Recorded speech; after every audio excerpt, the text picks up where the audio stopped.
രൂപത്തിൽ ചോദിച്ചത്. അതിനാണ് നമ്മളെ ബഹുമാനപ്പെട്ട കാന്തപുരം പറഞ്ഞത് തന്നെ.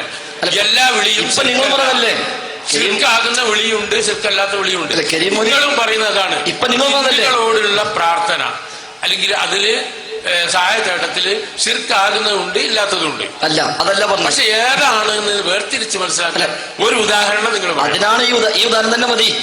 റക്കീബും അത്തീദും നമ്മുടെ വിളി കേൾക്കുന്നു, പ്രാർത്ഥന കേൾക്കൂല. ഞാൻ റക്കീബ അത്തീദ് പ്രാർത്ഥിച്ചു, കേൾക്കൂല. അവർ കേട്ടിട്ടില്ല. ഇല്ല, പ്രാർത്ഥന കേൾക്കൂല. ഇദ്ദേഹമാണ് ഈ വിഭാഗത്തിന്റെ വലിയ സൈദ്ധാന്തികൻ. എങ്ങനെ ഉണ്ടാവും ഈ ഗ്രൂപ്പ്? എവിടെ എത്തും? റക്കീബ് എന്നെ രക്ഷിക്കണേ, അല്ലെങ്കിൽ റക്കീബ് എന്റെ കിതാബില് ഇപ്പൊ നിങ്ങൾ എഴുതി വെച്ചതിൽ എന്തെങ്കിലും ഒരു തിരുത്ത് കൊടുക്കണം, ഞാൻ പറഞ്ഞ തെറ്റിപ്പോയതാണ്, തിരുത്തണം എന്ന് പറഞ്ഞാൽ അതവർ കേൾക്കൂല. ആ വിളി കേൾക്കും, പ്രാർത്ഥന കേൾക്കൂല. കാരണം ദുആ കേൾക്കാൻ അല്ലാഹ്ക്കേ കഴിയുള്ളൂ. ആ ഖുർആൻ കേൾക്കും, കേൾക്കൂല. പക്ഷെ ഉത്തരം മാത്രമല്ല അല്ല പറഞ്ഞത്. ഇങ്ങനത്തെ ചില ആൾക്കാർ അവസാനത്തെ കാലത്ത് വരും എന്ന് വിചാരിച്ചിട്ടുണ്ടെങ്കിൽ ചിലപ്പോ അല്ല പറഞ്ഞത് അതിനാണ്. അപ്പൊ ഇതാണ് പച്ചയായി ഖുർആനിനെ ഇങ്ങനെ ഓരോരുത്തർക്ക് വേണ്ടതുപോലെ അവർ ദുർവ്യാഖ്യാനിക്കുന്ന പ്രവണതയാണ് മുജാഹിദ് പ്രസ്ഥാനത്തിൽ നടന്നുകൊണ്ടിരിക്കുന്നത്. നമ്മൾ മനസ്സിലാക്കണം, ഇത് ഖുർആനിന്റെ കാര്യം. ഇനി ഹദീസുകളിലേക്ക് എടുത്ത് പരിശോധിച്ചാലോ സഹോദരങ്ങളെ, പരിശുദ്ധ ഖുർആനിന്റെ വ്യാഖ്യാനമായ ഇസ്ലാമിലെ രണ്ടാം പ്രമാണമായ ഹദീസുകൾ, ആ ഹദീസുകളുടെ അവസ്ഥ എന്താണ്? കേരളത്തിലെ മുജാഹിദ് പ്രസ്ഥാനത്തിൽ നേതാക്കൾ തന്നെ പറയുന്നത് കാണാം. സഹീഹുൽ ബുഖാരി അടക്കമുള്ള ഹദീസുകളെ മുജാഹിദ് പ്രസ്ഥാനം തള്ളിക്കൊണ്ടിരിക്കുകയാണ്. മുജാഹിദിന്റെ മൗലവിമാര് ഹദീസുകളെ നിരന്തരമായി തള്ളുകയും നിഷേധിക്കുകയും ചെയ്യുന്നു എന്ന് ഞാൻ പറയുന്നതല്ല, അല്ലെങ്കിൽ ഞങ്ങൾ പറയുന്നതല്ല. കേരളത്തിലെ മുജാഹിദ് മൗലവിമാർ തന്നെ ഈ കാര്യം രേഖപ്പെടുത്തി വെക്കുന്നത്. സഹോദരന്മാരെ, നിങ്ങളൊന്ന് കേട്ടോളൂ. മുജാഹിദിന്റെ വലിയ നേതാവാണ് അലി മദനി എന്ന് പറയുന്ന ഒരു മൗലവിയുണ്ട്. അയാൾ സഹീഹുൽ ബുഖാരിയെ പച്ചയായി തള്ളുകയാണ്. ബുഖാരി സ്വീകാര്യമല്ല എന്ന് കേട്ടോളൂ. രണ്ടോന്ന് വെച്ചുണ്ട്.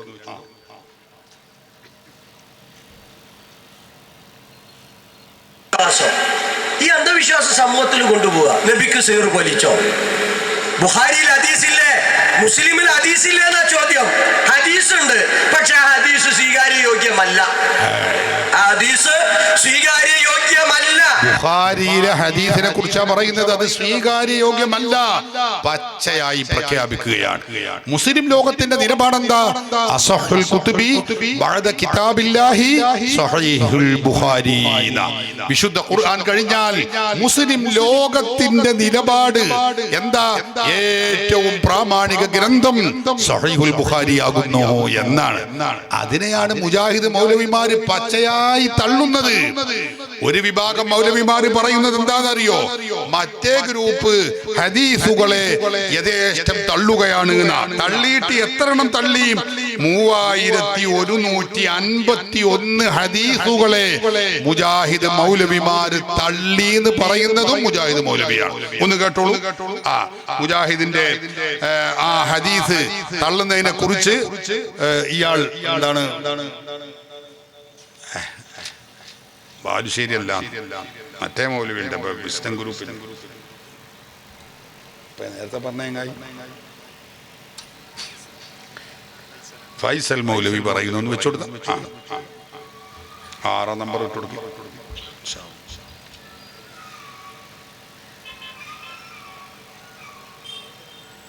കേട്ടോളി.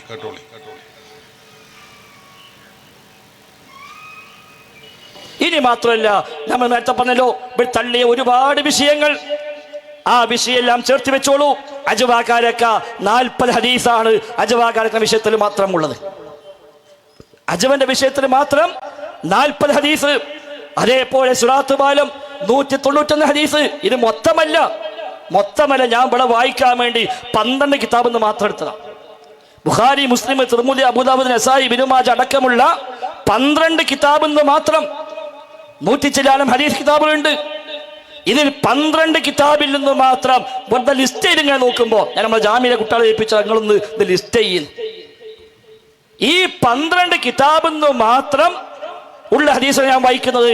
അജ്വാകാരക്ക 40, സിറാത്ത് പാലം 191, മൂസാ നബിയും മലക്കുൽ മൗത്തുമായി ബന്ധപ്പെട്ട വിഷയം 12 ഹദീസ്, അതേപോലെ ഹജറുൽ അസ്വദ് 95 ഹദീസ്, സുലൈമാൻ നബിയുടെ സംഭവം 21 ഹദീസ്, നബി സ്വല്ലല്ലാഹു തങ്ങൾക്ക് ജൂതൻ സിഹർ ചെയ്തു എന്ന പരാമർശം 21 ഹദീസ്, അതേപോലെ സംസമിന്റെ മഹത്വം 60 ഹദീസ്, അമ്പിയാക്കളുടെ ശരീരം മണ്ണ് തിന്നുകയില്ല എന്നത് 13 ഹദീസ്, നൈലും യൂഫ്രട്ടീസും അതിന്റെ ഉത്ഭവം സ്വർഗത്തിൽ നിന്നാണ് എന്നുള്ളത് അത് 16 ഹദീസ്, അതേപോലെ സൊഫിൽ വിടവുണ്ടായി കഴിഞ്ഞാൽ അവിടെ പിശാച് കയറും എന്നത് 8 ഹദീസ്, മ്യൂസിക് ഹറാമാണ് എന്നത് 65 ഹദീസ്, അതേപോലെ സൊഫ് അടുപ്പിച്ചിരിക്കണമെന്ന് പറയുന്ന ഇല്ലെങ്കിൽ പിശാച് കയറുമെന്ന ഹദീസ് 8 ഹദീസ്. ഇങ്ങനെ 3151 ഹദീസ് ഇതന്നെയായി. കഴിഞ്ഞ ആഴ്ച അംഗീകരിച്ചത് ഈ ആഴ്ച തള്ളുകയാണ്. 3151 ഹദീസ് മറുഗ്രൂപ്പ് തള്ളിന്നാണ് ഈ ഗ്രൂപ്പിന്റെ നേതാവ് പറയുന്നത്. നിങ്ങൾ ചിന്തിക്കണം. 12 ഹദീസ് കിതാബ് നോക്കിയപ്പോഴേക്ക് 3151 ഹദീസ് തള്ളി. പ്രിയപ്പെട്ട സഹോദരന്മാരെ, നിങ്ങൾ ചിന്തിച്ചു നോക്ക്, മുജാഹിദ് പ്രസ്ഥാനം എവിടെ എത്തി? ഇതാണ് മുജാഹിദ്. ഇനി ആ ഗ്രൂപ്പിനോട് ചോദിച്ചാലോ, തള്ളി എന്ന് പറയുന്ന ഇവർ തള്ളിയ ഹദീസുകളുടെ ലിസ്റ്റ് അവരിങ്ങനെ തരും. അതാണ് ഞങ്ങൾ മാത്രമല്ല തള്ളിയിട്ടുള്ളത്, നിങ്ങളും തള്ളിയിട്ടുണ്ട് എന്ന് പറയുന്നു. അപ്പൊ മുജാഹിദ് പ്രസ്ഥാനം ഏത് ഗ്രൂപ്പുകൾ എടുത്ത് പരിശോധിച്ചാലും അള്ളാഹുവിന്റെ റസൂലിന്റെ ഹദീസുകളെ തള്ളുന്നവരാണ്. സഹീഹുൽ ബുഖാരിയിലെ ഹദീസ് ഉൾപ്പെടെയുള്ള ഹദീസുകളെ തള്ളുന്നവർ അവരാരാണ്? അവർ ഇസ്ലാം മതത്തിൽ നിന്ന് പുറത്താണ് എന്നാണ് മുജാഹിദിന്റെ നേതാവ് മുജാഹിദ് ബാലുശ്ശേരിയുടെ ഫത്വ. കേട്ടോളൂ, മുജാഹിദ് ബാലുശ്ശേരി തന്നെ പറയുന്നത് ഒന്ന് വെച്ചു കൊടുക്ക. അങ്ങനെ ചെയ്യുന്നവർ കാഫിറാണ്. ബാലുശ്ശേരി പറയാണ് ബുഖാരി തള്ളുന്നവർ കാഫിറാകുന്നു. ഒന്ന് കേട്ടോളൂ അയാൾ പറയുന്നത്.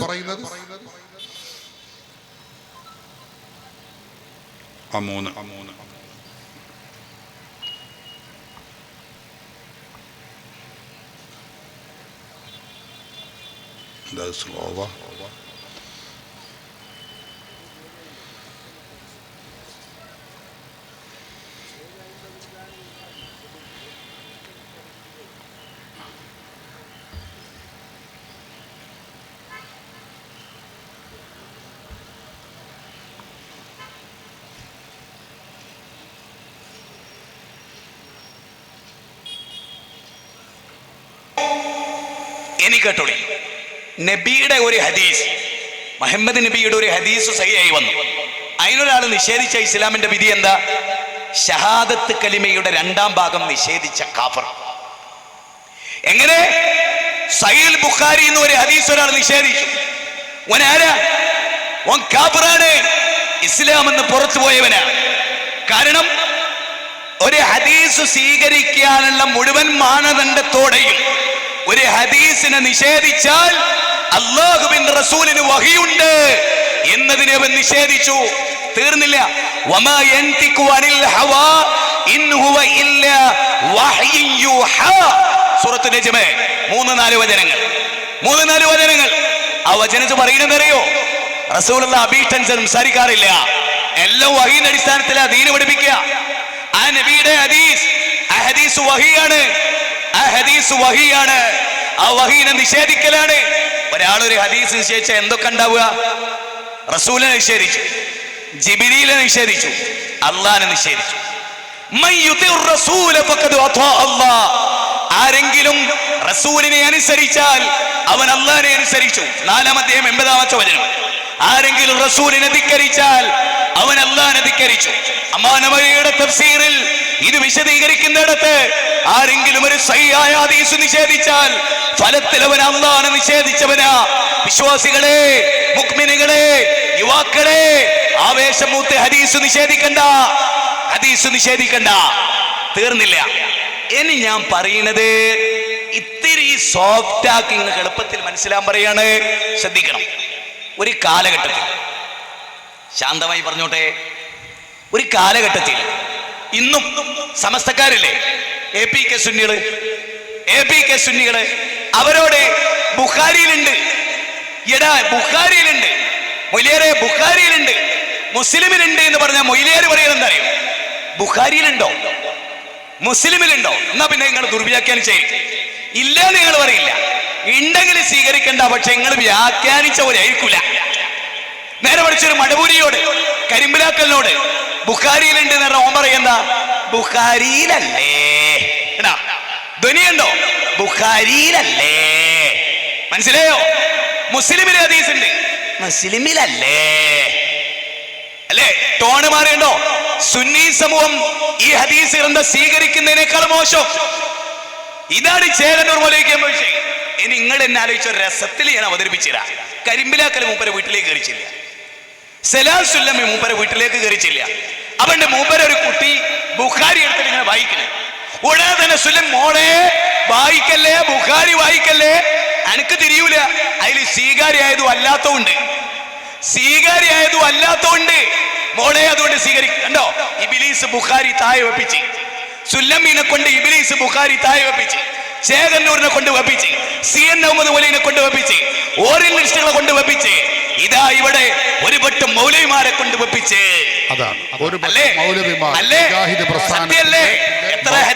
മൗലവിമാരായ ആളുകളെ കൊണ്ടും സഹീഹുൽ ബുഖാരിയെ തള്ളി മാറ്റിച്ചു. ഇതൊക്കെ ഞങ്ങൾ പറയണതല്ല, മുജാഹിദ് മൗലവിമാരാണ് ഇത് പറയുന്നത്. പ്രിയപ്പെട്ട സഹോദരങ്ങളെ, പരിശുദ്ധ ഇസ്ലാമിന്റെ അടിസ്ഥാന പ്രമാണങ്ങളായ ഖുർആനും ആ ഖുർആനിന് പോലെ തന്നെ അതിന്റെ വ്യാഖ്യാനമായ സുന്നത്തുകളും നിഷേധിക്കുകയും ദുർവ്യാഖ്യാനിക്കുകയും ചെയ്യുന്ന ഒരു പറ്റം മൗലവിമാരെ ഈ പ്രസ്ഥാനം ഉണ്ടാക്കി എന്നതാണ് അവരിവിടെ ചെയ്ത വലിയ നേട്ടം. അത് ഇസ്ലാമിനെ സംബന്ധിച്ചിടത്തോളം വലിയ ദുരന്തമാണ് എന്ന് നമ്മൾ പഠിക്കണം. ഇനി നിങ്ങൾ നോക്ക്, അവർ ചെയ്ത മറ്റൊരു കാര്യം എന്താ? മുസ്ലിമീങ്ങളെ മുഴുവനും അവർ കാഫിറാക്കി, മുശ്രിക്കാക്കി, മുദ്ര കുത്തി എന്നതാണ്. ഞാൻ വിശദീകരിക്കുന്നില്ല, ഒരൊറ്റ കാര്യം അതേക്കുറിച്ച് പറയുന്നുള്ളൂ. മുസ്ലിമീങ്ങളൊക്കെ കാഫിറുകളാണ്, മുശ്രിക്കുകളാണ് എന്ന് മാത്രമല്ല, മുജാഹിദ് മുസ്ലിമീങ്ങൾ അവരുർപ്പിച്ച പള്ളികൾ അത് അമ്പലങ്ങളാണ്, അവിടെയുള്ള ഇമാമിനെ തുടരാൻ പറ്റില്ലാന്ന് മുജാഹിദ് മൗലവിമാര് പച്ചയായി പറയാണ്. ചുഴലി അബ്ദുള്ള മൗലവി പറയുന്നു, ഒന്ന് വെച്ചുകൊടുത്തോളൂ. അയാൾ മുസ്ലിമീങ്ങളെ കാഫിറാക്കുന്നത് എത്ര വളരെ വളരെ ലളിതമായി ലാഘവത്തോടെയാണ് അവർ കാഫിറാക്കുന്നത്. കേട്ടോളൂ. കാഫിറാക്കുന്നത് മുസ്ലിമിയാണ് മുശ്രിക്കാക്കുന്നത്. നിസ്കരിക്കുന്ന ആളല്ലെന്നോ? ഇല്ല, വല്ലാഹി ഇവർ മുസ്ലിം അല്ല. അവർ നിസ്കരിക്കും. ഇതാ സ്വല്ല വസാമ വസക്ക, നിസ്കരിച്ചാലും ശരി, നോമ്പോറ്റാലും ശരി, സക്കാത്ത് കൊടുത്താലും ശരി, ബക്കത്തോറ്റ് ഹജ്ജ് ചെയ്താലും ശരി, ഇവർ ഷഹാദത്ത് ബാത്തിലാക്കിയവരാണ്. ഇവരെ മുസ്ലിമായിട്ട് പരിഗണിക്കാൻ പറ്റുകയില്ല. അതുകൊണ്ട് തന്നെ ഇവിടുത്തെ മഹല്ല് പള്ളികളിൽ കയറി അവിടുത്തെ ഇമാമിനെ തുറന്ന് നിസ്കരിക്കാൻ പറ്റുകയില്ല, തീർച്ചയായിട്ടും പറ്റുകയില്ല. അവർ ശിഹാക്കളാണ്. കുത്തുബത്ത് കഴിക്കുന്ന പള്ളി വല്ലാഹി അമ്പലമാണ്, അതിന് പള്ളി എന്ന് പറയില്ല. അമ്പലത്തിൽ കയറിയിട്ട് നിസ്കരിക്കുന്നത് തുല്യമാണ് കുത്തുബത്ത് കഴിക്കുന്ന പള്ളി കയറിയിട്ട് നിസ്കരിക്കുന്നത്. അമ്പലത്തിലെ സാമിനെ തുറന്ന് നിസ്കരിക്കുന്നതിന് തുല്യമാണ് കുത്തുബത്ത് കഴിക്കുന്ന ഉസ്താദിനെ തുറന്ന് നിസ്കരിക്കുന്നത്. അപ്പോ ഉസ്താദുമാർ, പള്ളിയിലെ ഉസ്താദുമാർ അവരൊക്കെ സ്വാമിമാരാണ്, പള്ളികളോ അത് അമ്പലങ്ങളുമാണ് എന്ന് മലയാളത്തിൽ പച്ചയായി പറഞ്ഞുകൊണ്ടിരിക്കുന്നവരാണ് മുജാഹിദ് പ്രസ്ഥാനം. മുജാഹിദുകൾ കേരളത്തിന് സമ്മാനിച്ച ഏറ്റവും വലിയ സമ്മാനം ഇതാണ്: മുസ്ലിമീങ്ങളെ കാഫിറാക്കുക, മുശ്രിക്കാക്കുക. അങ്ങനെ മുസ്ലിമീങ്ങളെ കാഫിറാക്കി ഒരുപാട് ഭാഗങ്ങൾ ഉണ്ട്, പറയാനുണ്ട്. ഞാനപ്പോ അതിലേക്ക് കടക്കുന്നില്ല. അങ്ങനെ കാഫിറാക്കി മുശ്രിക്കാക്കിയപ്പോ അല്ലാഹു തആല തന്നെ അതിനവർക്ക് തക്ക പ്രതിഫലം നൽകി. എന്താണത്? അവരെ മുജാഹിദ് പ്രസ്ഥാനം തന്നെ പരസ്പരം അങ്ങുമിങ്ങും തൗഹീദിന്റെ പേരിൽ ശിർക്ക് പറഞ്ഞ് അങ്ങോട്ടും ഇങ്ങോട്ടും മുശ്രിക്കാക്കാൻ തുടങ്ങി. മുജാഹിദ് ബാലുശ്ശേരി തന്നെ വിലപിക്കുന്നത് നിങ്ങൾ കേട്ടോളൂ. അദ്ദേഹത്തെ കുറിച്ച് മുജാഹിദിന്റെ KNM ഗ്രൂപ്പുകാര് ഇവൻ മുശ്രിക്കാണ് എന്ന് പറഞ്ഞു. അത് കേട്ട് അയാൾ വിലപിക്കുന്നത് ഒന്ന് വെച്ചുകൊടുത്ത അയാളെന്ന് പറയട്ടെ.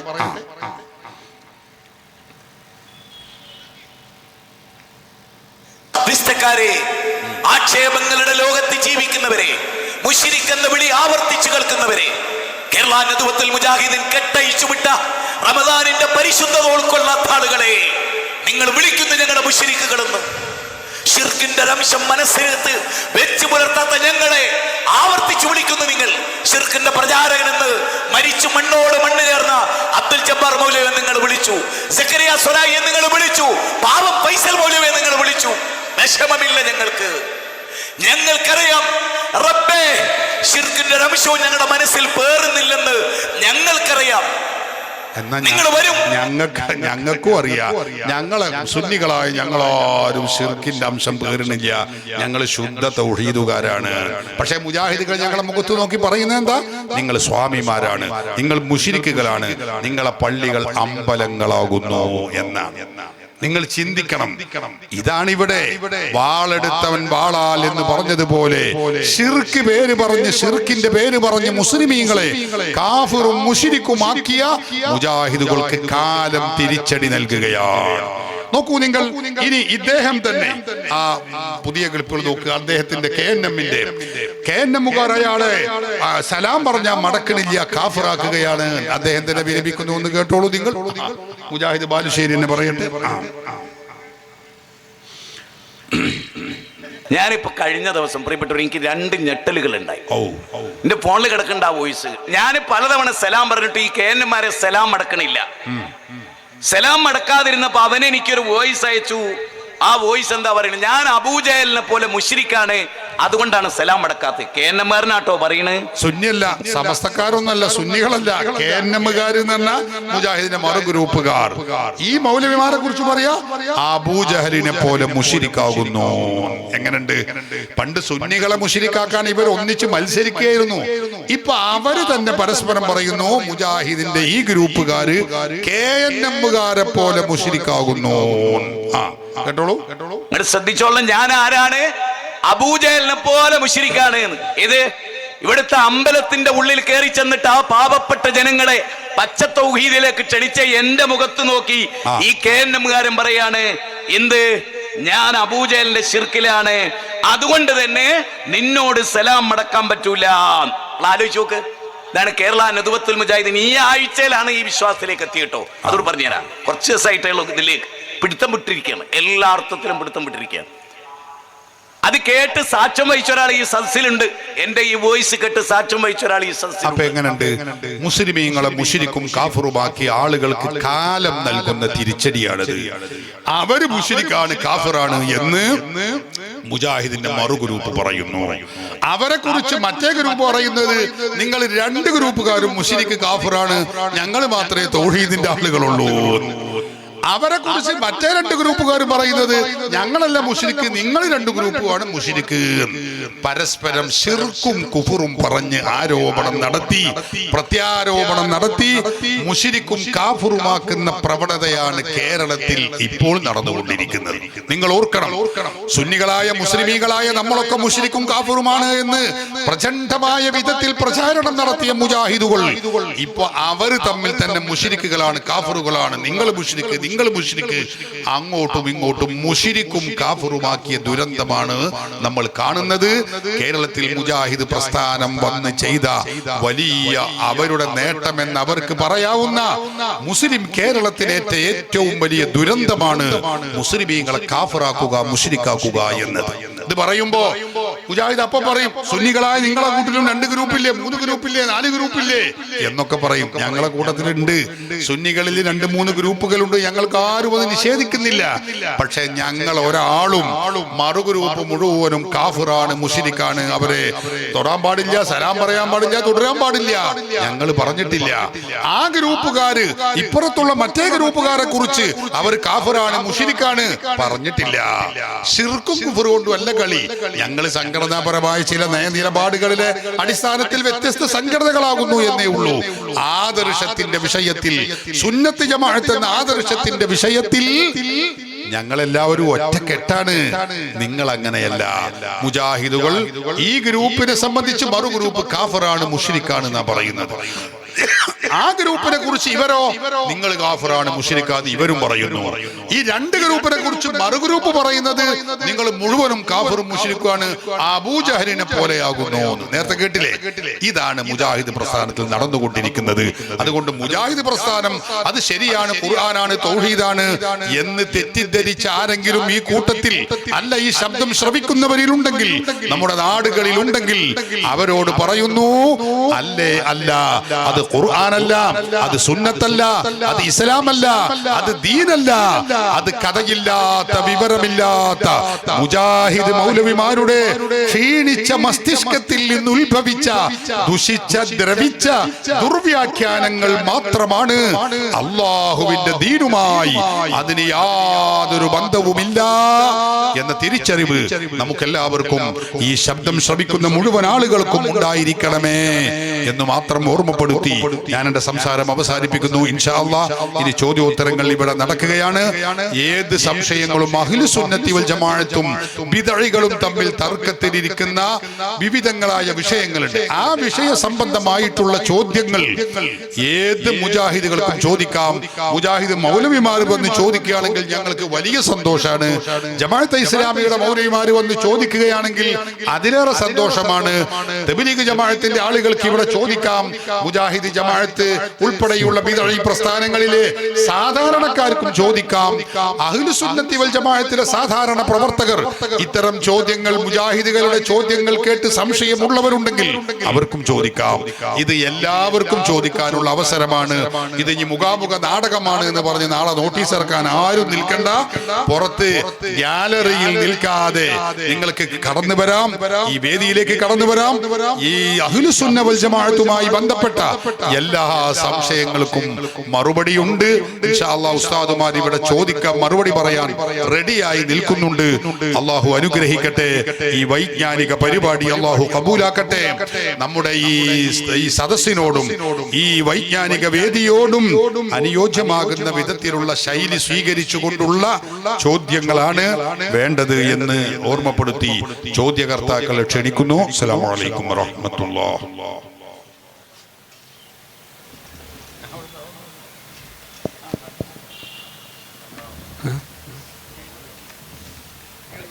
ഇൻഷാ അല്ലാഹ് നമ്മുടെ ചോദ്യോത്തര വേളയാണ്. എല്ലാ സലഫി സഹോദരങ്ങൾക്കും ജമാഅത്തെ ഇസ്ലാമിയുടെയും തബ്ലീഗ് ജമാഅത്തിന്റെയും പ്രതിനിധികളെ ഓൺലൈനിലൂടെയും ഓഫ്ലൈനിലൂടെയും ഈ മഹത്തായ മുഖാമുഖത്തിലേക്ക് ചോദ്യങ്ങൾ ചോദിച്ച് അവരുടെ സദസ്സുകളിൽ വേദികളിൽ ഓതുന്ന ആയത്തുകളും ഹദീസുകളും മറ്റു പ്രമാണങ്ങളും അവർ പാവപ്പെട്ട ജനങ്ങളെ തെറ്റിദ്ധരിപ്പിച്ചുകൊണ്ട് ഖുർആനും ഹദീസും ഓതി സ്ഥിരപ്പെടുത്തുമ്പോൾ അത്തരം പ്രമാണങ്ങളെ പണ്ഡിതന്മാരുടെ മുമ്പിൽ കൊണ്ടുവന്ന് അവതരിപ്പിച്ച് ആ അവതരണത്തിലൂടെ പണ്ഡിതന്മാരെ നിങ്ങൾക്ക് മുട്ടുകുത്തിക്കാനുള്ള ഒരു വലിയ അവസരമാണ് നമ്മുടെ മുഖാമുഖം. അതുകൊണ്ട് നിങ്ങൾക്ക് ഒരു രൂപ പോലും ചെലവില്ല. നിങ്ങളെ തൗഹീദ് ഈ മഹത്തായ സംഗമത്തിൽ ഈ വലിയ ജനക്കൂട്ടത്തിന്റെ മുമ്പിൽ അവതരിപ്പിക്കാനുള്ള അവസരമുണ്ട് എന്ന് ഞങ്ങൾ എല്ലാവരെയും ക്ഷണിച്ചിട്ടുണ്ട്. ഇതുവരെ ആരും റിപ്പോർട്ട് ചെയ്യാത്തത് എന്തുകൊണ്ടാണെന്ന് അറിയില്ല.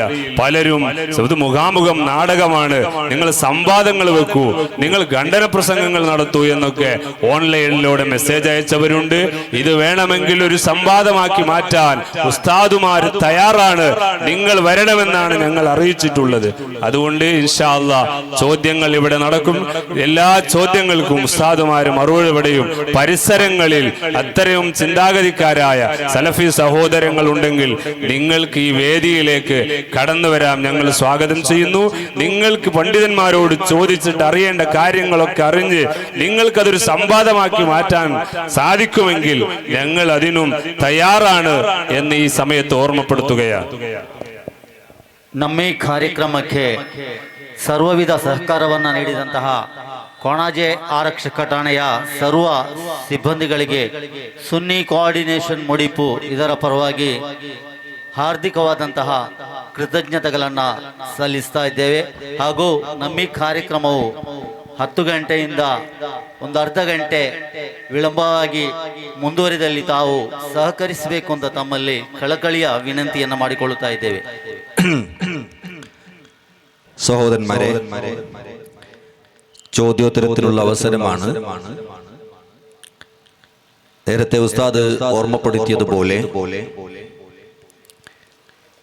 എല്ലാ ആളുകൾക്കും ചോദിക്കാനുള്ള ഒരു തുറന്ന വേദിയാണ്.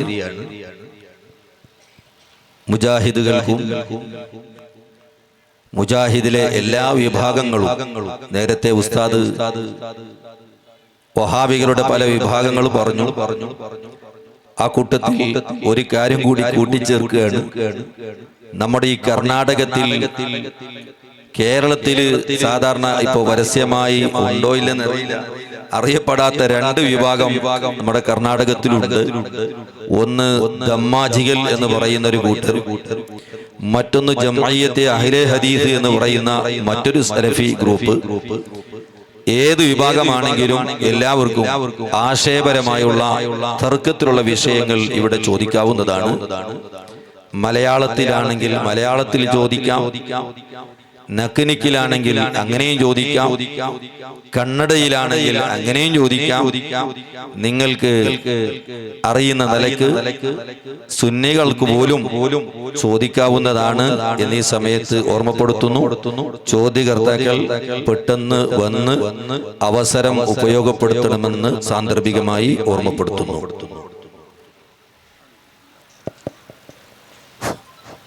അസ്സലാമു അലൈക്കും വറഹ്മത്തുള്ളാഹി വബറകാതുഹു. നമ്മുടെ ഈ മുടിപ്പ് പ്രദേശത്ത് അടുത്ത് സലഫി പ്രവർത്തകർ നടത്തിയ പ്രഭാഷണത്തിൽ റജബ് മാസത്തിലും അതുപോലെ തന്നെ ഷഹബാൻ 15-ന്റെ സുന്നത്ത് നോമ്പ് റസൂലുള്ളാഹി സ്വല്ലല്ലാഹു അലൈഹി വസല്ലമ തങ്ങൾ നിർവഹിച്ചിട്ടില്ല എന്നാണ് പ്രതിപാദിച്ചത്. ഇതിന് തക്കതായ ഉത്തരം നിരീക്ഷിക്കുന്നു.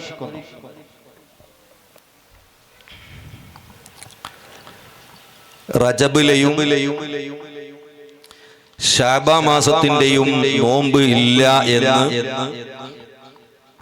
ഇവിടെ വന്ന് പ്രസംഗിച്ച മൗലവി പറഞ്ഞിട്ടുണ്ട്. അതിന് ഉത്തരം വേണമെന്നാണ് ചോദ്യകർത്താവ് ആവശ്യപ്പെട്ടിട്ടുള്ളത്.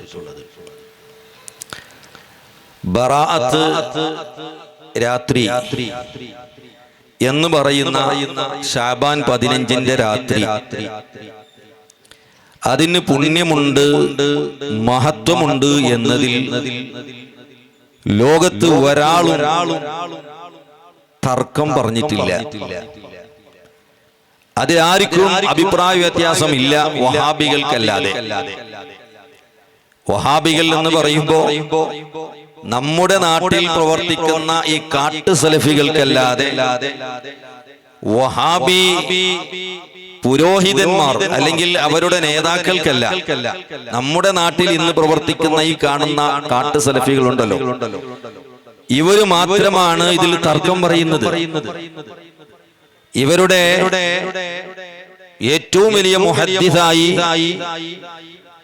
ഇവർ പരിചയപ്പെടുത്തുന്ന ഹാഫിൾ ഇബ്നു അസ്ഖലാനിനേക്കാളും മുകളിൽ കൊണ്ടുപോയി വെക്കുന്ന ഇവരെ ഷെയ്ഖ് ആയ അൽബനി, അദ്ദേഹത്തിന്റെ സിൽസിലയിൽ ബറാഅത്തിന്റെ മഹത്വങ്ങളെ വിശദീകരിക്കുന്ന 8ഓളം സ്വഹാബികളിൽ നിന്ന് റിപ്പോർട്ട് ചെയ്യപ്പെട്ട ഹദീസുകൾ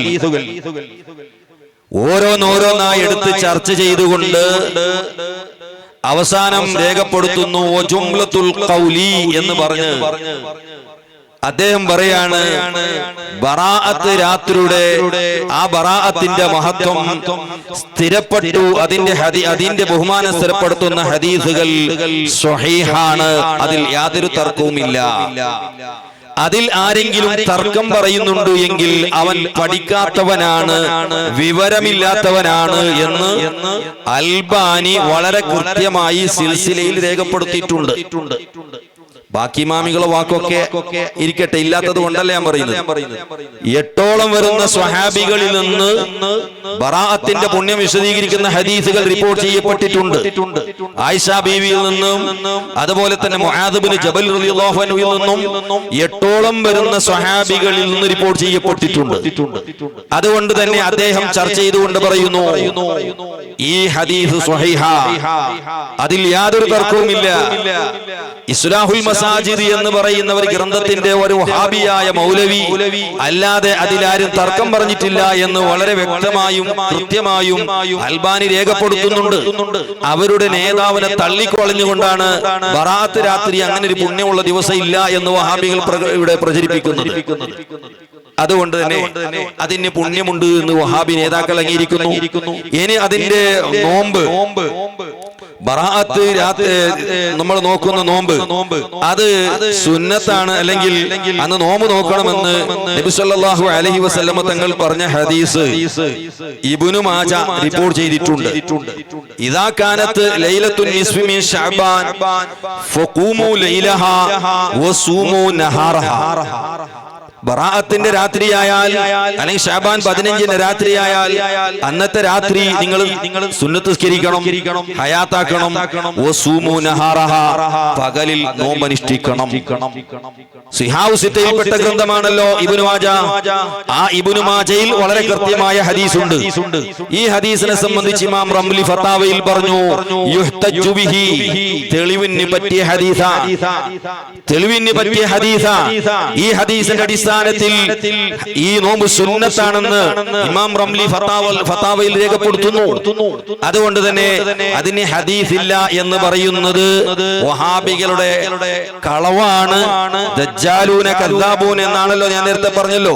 ഒരു കദ്ദാബിയത്തും ദജ്ജാലിയത്തുമാണ്. അതുകൊണ്ട് തന്നെ പച്ച നുണയാണ് പറയുന്നത്.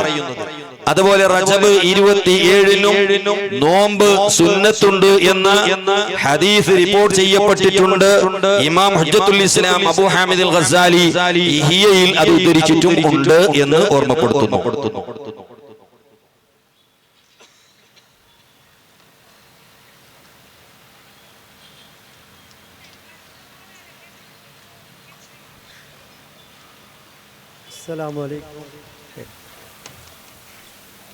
അസ്സലാമു അലൈക്കും വറഹ്മത്തുള്ളാഹി.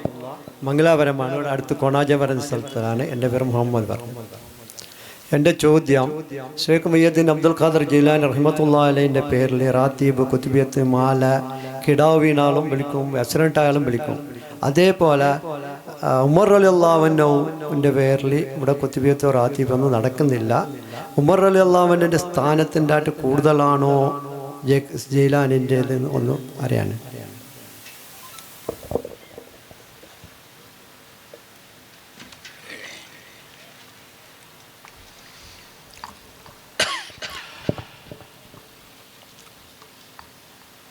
ഷെയ്ഖ് ജീലാനി തങ്ങളുടെ പേരിൽ മൗലിദുകളുണ്ട്, മദ്ഹുകളുണ്ട്, റാത്തീബുകളൊക്കെ ഉണ്ട്, പല പരിപാടികളുണ്ട്. പക്ഷേ സയ്യിദുനാ ഉമറുൽ ഫാറൂഖ് റളിയല്ലാഹു അൻഹുവിന്റെ പേരിൽ അതില്ല എന്ന് പറഞ്ഞത് ശരിയല്ല, അതുണ്ട്. ഉമർ റളിയല്ലാഹു അൻഹുവിന്റെ പേരിൽ മാത്രമുള്ള ഇനി നമ്മൾ അങ്ങനെ ഒരു പരിപാടി നടത്തിയാൽ അപ്പം നിങ്ങൾ ചോദിക്കും, എന്താ സിദ്ദീഖുൽ അക്ബറിന്റെ പേരിൽ ഇനി വേറില്ലാത്തത്? അത് ചോദിച്ചാൽ പറയാം, ഉമറുൽ ഫാറൂഖിന്റെ അല്ല ഉസ്മാൻ ഇബ്നു അഫ്ഫാന്റെ പേരിൽ ഇല്ലാത്തത്. പിന്നെ ചോദിക്കും അലി ഇബ്നു അബി ത്വാലിബിന്റെ പേരിൽ ഇല്ലാത്തത് എന്താ? പിന്നെ ചോദിക്കുമല്ല അശറത്തുൽ മുബശ്ശറയുടെ 10 ആളുണ്ടല്ലോ, ഓല പേരിലൊന്നും കാണുന്നില്ലല്ലോ. ഇതൊക്കെ കണ്ടുകൊണ്ട് തന്നെയാണ് ഞമ്മക്കൊരു പരിപാടി ഉണ്ട്, ബദരീങ്ങളെ പേരിൽ ഒരു പരിപാടി ഉണ്ട്. ബദരീങ്ങളെ എന്ന് പറഞ്ഞിട്ടുള്ള ഒരു ദിക്റും ഒരു റാത്തീബും നമ്മളൊരു മൗലൂദും ഒക്കെ ഉണ്ട് അല്ലേ. അതിൽ ഈ പറഞ്ഞ എല്ലാ 4 ഖലീഫമാരും ഈ അശറത്തുൽ മുബശ്ശറയും അല്ലാത്ത മഹാത്മാക്കളും എല്ലാവരും ആ ബദരീങ്ങളെ മൗലിദിലും ബദരീങ്ങളെ പേരിലുള്ള മറ്റ് സംരംഭങ്ങളിലും അതിലെ തവസ്സുൽ ബൈത്തിലും മറ്റു കാര്യങ്ങളിലൊക്കെ ഈ പറഞ്ഞ സയ്യിദുനാ ഉമറുൽ ഫാറൂഖ് റളിയല്ലാഹു അൻഹുവും അതുപോലെ സയ്യിദുനാ അബൂബക്കർ സിദ്ദീഖ് റളിയല്ലാഹു അൻഹുവും മറ്റുള്ള എല്ലാ ഖലീഫമാരും മറ്റ് അശറത്തുൽ മുബശ്ശറയും പ്രധാന സ്വഹാബികളും അവരൊക്കെ ഉൾപ്പെട്ടിട്ടുണ്ട് എന്നതാണ് അതിന്റെ മറുപടി.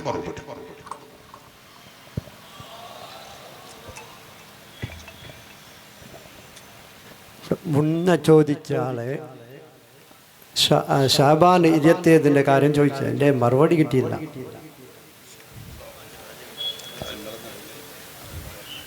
15 പറഞ്ഞു, ബറാത്തിന്റെ പറഞ്ഞു. മറ്റൊന്ന് ചോദ്യമുണ്ട്, 2 ചോദ്യമുണ്ട്. രണ്ടിനും പറഞ്ഞിട്ടുണ്ട്, നിങ്ങൾ ശ്രദ്ധിച്ചിട്ടുണ്ടാവില്ല. റജബ് 27 നോമ്പ് സുന്നത്തുണ്ട് എന്ന് നമ്മുടെ ഫിഖഹിന്റെ കിതാബുകളിൽ ധാരാളം കിതാബിലുണ്ട്. ഹാഷിയത്തുൽ മൻഹജ് ബുജൈരിമിയിലും അതുപോലെ തന്നെ യാനത്തിലും അടക്കമുള്ള നമ്മുടെ ഫിഖഹിന്റെ കിതാബുകൾ ഉണ്ട്. അതിന് പുറമെ ഇമാം ഗസാലി റളിയല്ലാഹു അൻഹു ഇഹിയയിലും രേഖപ്പെടുത്തുന്നുണ്ട് അന്ന് നോമ്പ് സുന്നത്തുണ്ട് എന്ന്. നേരത്തെ ഞാൻ സൂചിപ്പിച്ചിട്ടുണ്ട്, നിങ്ങൾ ശ്രദ്ധിച്ചിട്ടുണ്ടാവില്ല. കാഫർ എന്ന് പറയുന്ന എല്ലാ സ്റ്റേജിലും സ്റ്റാർട്ടായിട്ടുണ്ടോ? ഞാൻ അലവി ഉസ്താദുള്ള ഉപ്പളത്ത് ആ സ്റ്റേജിലും ഞാനുണ്ടായിരുന്നു. അപ്പം കാഫറും മുർത്തദ്ദും ജാന്നമീന്ന് പറഞ്ഞു. അതിപ്പോൾ ഒരു നോർമൽ അതിന് എല്ലാവർക്കും. പിന്നെന്താന്ന് പറഞ്ഞാൽ എൻ്റെ ചോദ്യം എന്താന്ന് പറഞ്ഞെങ്കിൽ ഇവിടെ മഹാനായ ഒരു അറിയപ്പെട്ട ആള് ജീവിച്ചിരിക്കുമ്പോൾ അയാൾ പറയുന്നത് ഇവിടെ എന്ത് പ്രോഗ്രാം നടക്കുന്നതോ ഇവിടെ എന്ത് പ്രസംഗം നടക്കുന്നതോ എനക്കൊന്നും അറിയില്ല, എന്നോട് പറയുന്നില്ല എന്ന് പറയും. അയാൾ മരിച്ചല് പിന്നെ അയാൾ കുറച്ചു നേരം മരിച്ചല് പിന്നെ എല്ലാ അയാൾക്കും അറിയാൻ പറ്റില്ല. അതൊന്ന് പറഞ്ഞാൽ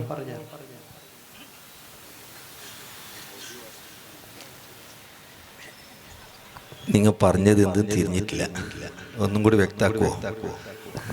അതെന്താന്ന് പറഞ്ഞാല് ഇവിടെ നല്ല അറിയപ്പെട്ട ഒരാള് ജീവിച്ചിരിക്കുമ്പോൾ അയാൾ പ്രസംഗിച്ചിട്ട് പറഞ്ഞു ഇവിടെ നടക്കുന്ന കുറേ പ്രോഗ്രാം നടക്കുന്നുണ്ട്, എന്നോട് നിങ്ങളൊന്നും പറയുന്നില്ല, എനക്കറിയുന്നില്ല.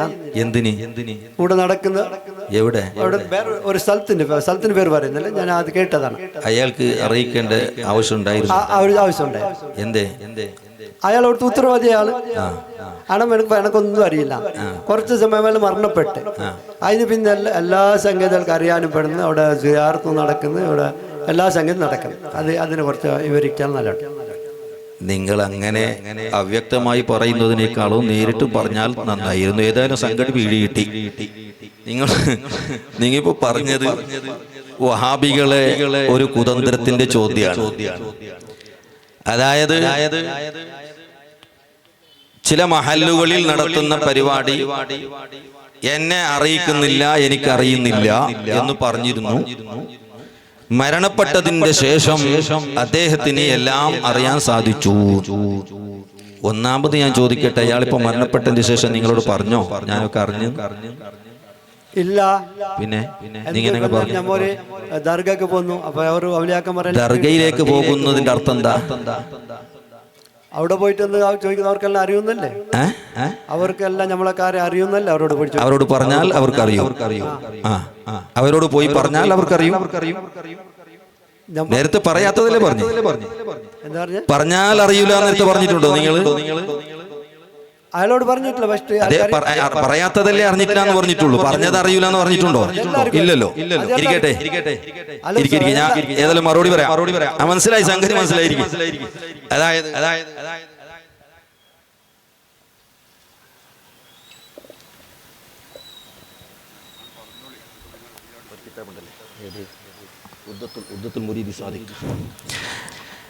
ഇവിടെ ഒരു തെറ്റിദ്ധാരണുണ്ട്. മഹാന്മാരായ ഔലിയാക്കളോ സ്വാലിഹീങ്ങളോ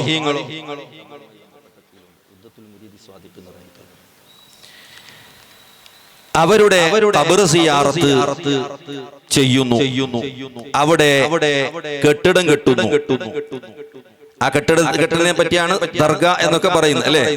ആ ഖബറിന്റെ മുകളിൽ കെട്ടിടം കെട്ടി അവിടെ ദർഗ ഉണ്ടാക്കുന്നു, സിയാറത്തിന് പോകുന്നു. ഈ കെട്ടിടം ഉണ്ടാക്കാനും ഒരു ഖബറിന്റെ മുകളിൽ ഒരു ആലിമിന്റെയോ ഒരു സ്വാലിഹിന്റെയോ ഖബറിന്റെ മുകളിൽ അവിടെ കെട്ടിടം ഉണ്ടാക്കുന്നതിന്റെ ലക്ഷ്യം എന്താ? അവിടെ സിയാറത്തിന് വരുന്ന ആളുകൾക്ക് വെയിലും മഴയും കൊള്ളാതിരിക്കാൻ വേണ്ടിയാണ് കെട്ടിടം നിർമ്മിക്കുന്നത്. സിയാറത്തിന് വരുന്ന ആളുകളുടെ സൗകര്യത്തിന് വേണ്ടിയാണ്. ബാക്കിയുള്ള ആളുകളുടെ ഖബറിന്റെ അടുത്ത് വരുന്നത് പോലെ അല്ല. അവിടെ നിരന്തരമായി ആളുകൾ സിയാറത്തിന് വരും. അപ്പൊ അവരുടെ സൗകര്യത്തിന് വേണ്ടി നിരന്തരമായി ആളുകൾ സിയാറത്തിന് വരുമ്പോ അവരൊരു സൗകര്യത്തിന് വേണ്ടിയാണ് കെട്ടിടം നിർമ്മിക്കുന്നത്. ഒരു ആലിം നമ്മുടെ ഇടയിൽ ജീവിച്ച ഒരു പണ്ഡിതൻ മരിച്ചപ്പോ ആ മരണപ്പെട്ട പണ്ഡിതന്റെ ഖബറിന്റെ മുകളിൽ കെട്ടിടം കെട്ടി എന്ന ഒറ്റ കാരണം കൊണ്ട് നമ്മൾ അദ്ദേഹത്തിനെ വലിയാക്കി എന്ന അർത്ഥം അതിനില്ല. ഈ കാര്യം നിങ്ങൾ മനസ്സിലാക്കണം. നമ്മുടെ ഇടയിൽ ജീവിച്ചിരിക്കുന്ന ഒരു പ്രഗത്ഭനായ ഒരു പണ്ഡിതൻ, ഒരു ആലിം മരിച്ചു. നമ്മൾ ജീവിക്കുന്ന കാലഘട്ടത്തിൽ അദ്ദേഹത്തിന് വലിയോ കുത്തുബോ ഒന്നും പറഞ്ഞിട്ടില്ല. അദ്ദേഹം മരണപ്പെട്ടപ്പോ അദ്ദേഹത്തിന്റെ ഖബറിന്റെ മുകളിൽ നമ്മൾ ഒരു കെട്ടിടം നിർമ്മിച്ചപ്പോ അപ്പോ അദ്ദേഹത്തിന് വലിയാക്കി എന്നതിനർത്ഥമില്ല. പിന്നെയോ ബഹുമാനപ്പെട്ട അഹ്മദ് സറൂഖ് അദ്ദേഹത്തിന്റെ ഉദ്ദത്തുൽ മുരീദി സ്വാദിഖ് എന്ന ഗ്രന്ഥത്തിന്റെ 252-ാമത്തെ പേജ്, അതിൽ കാണാം എന്ത്?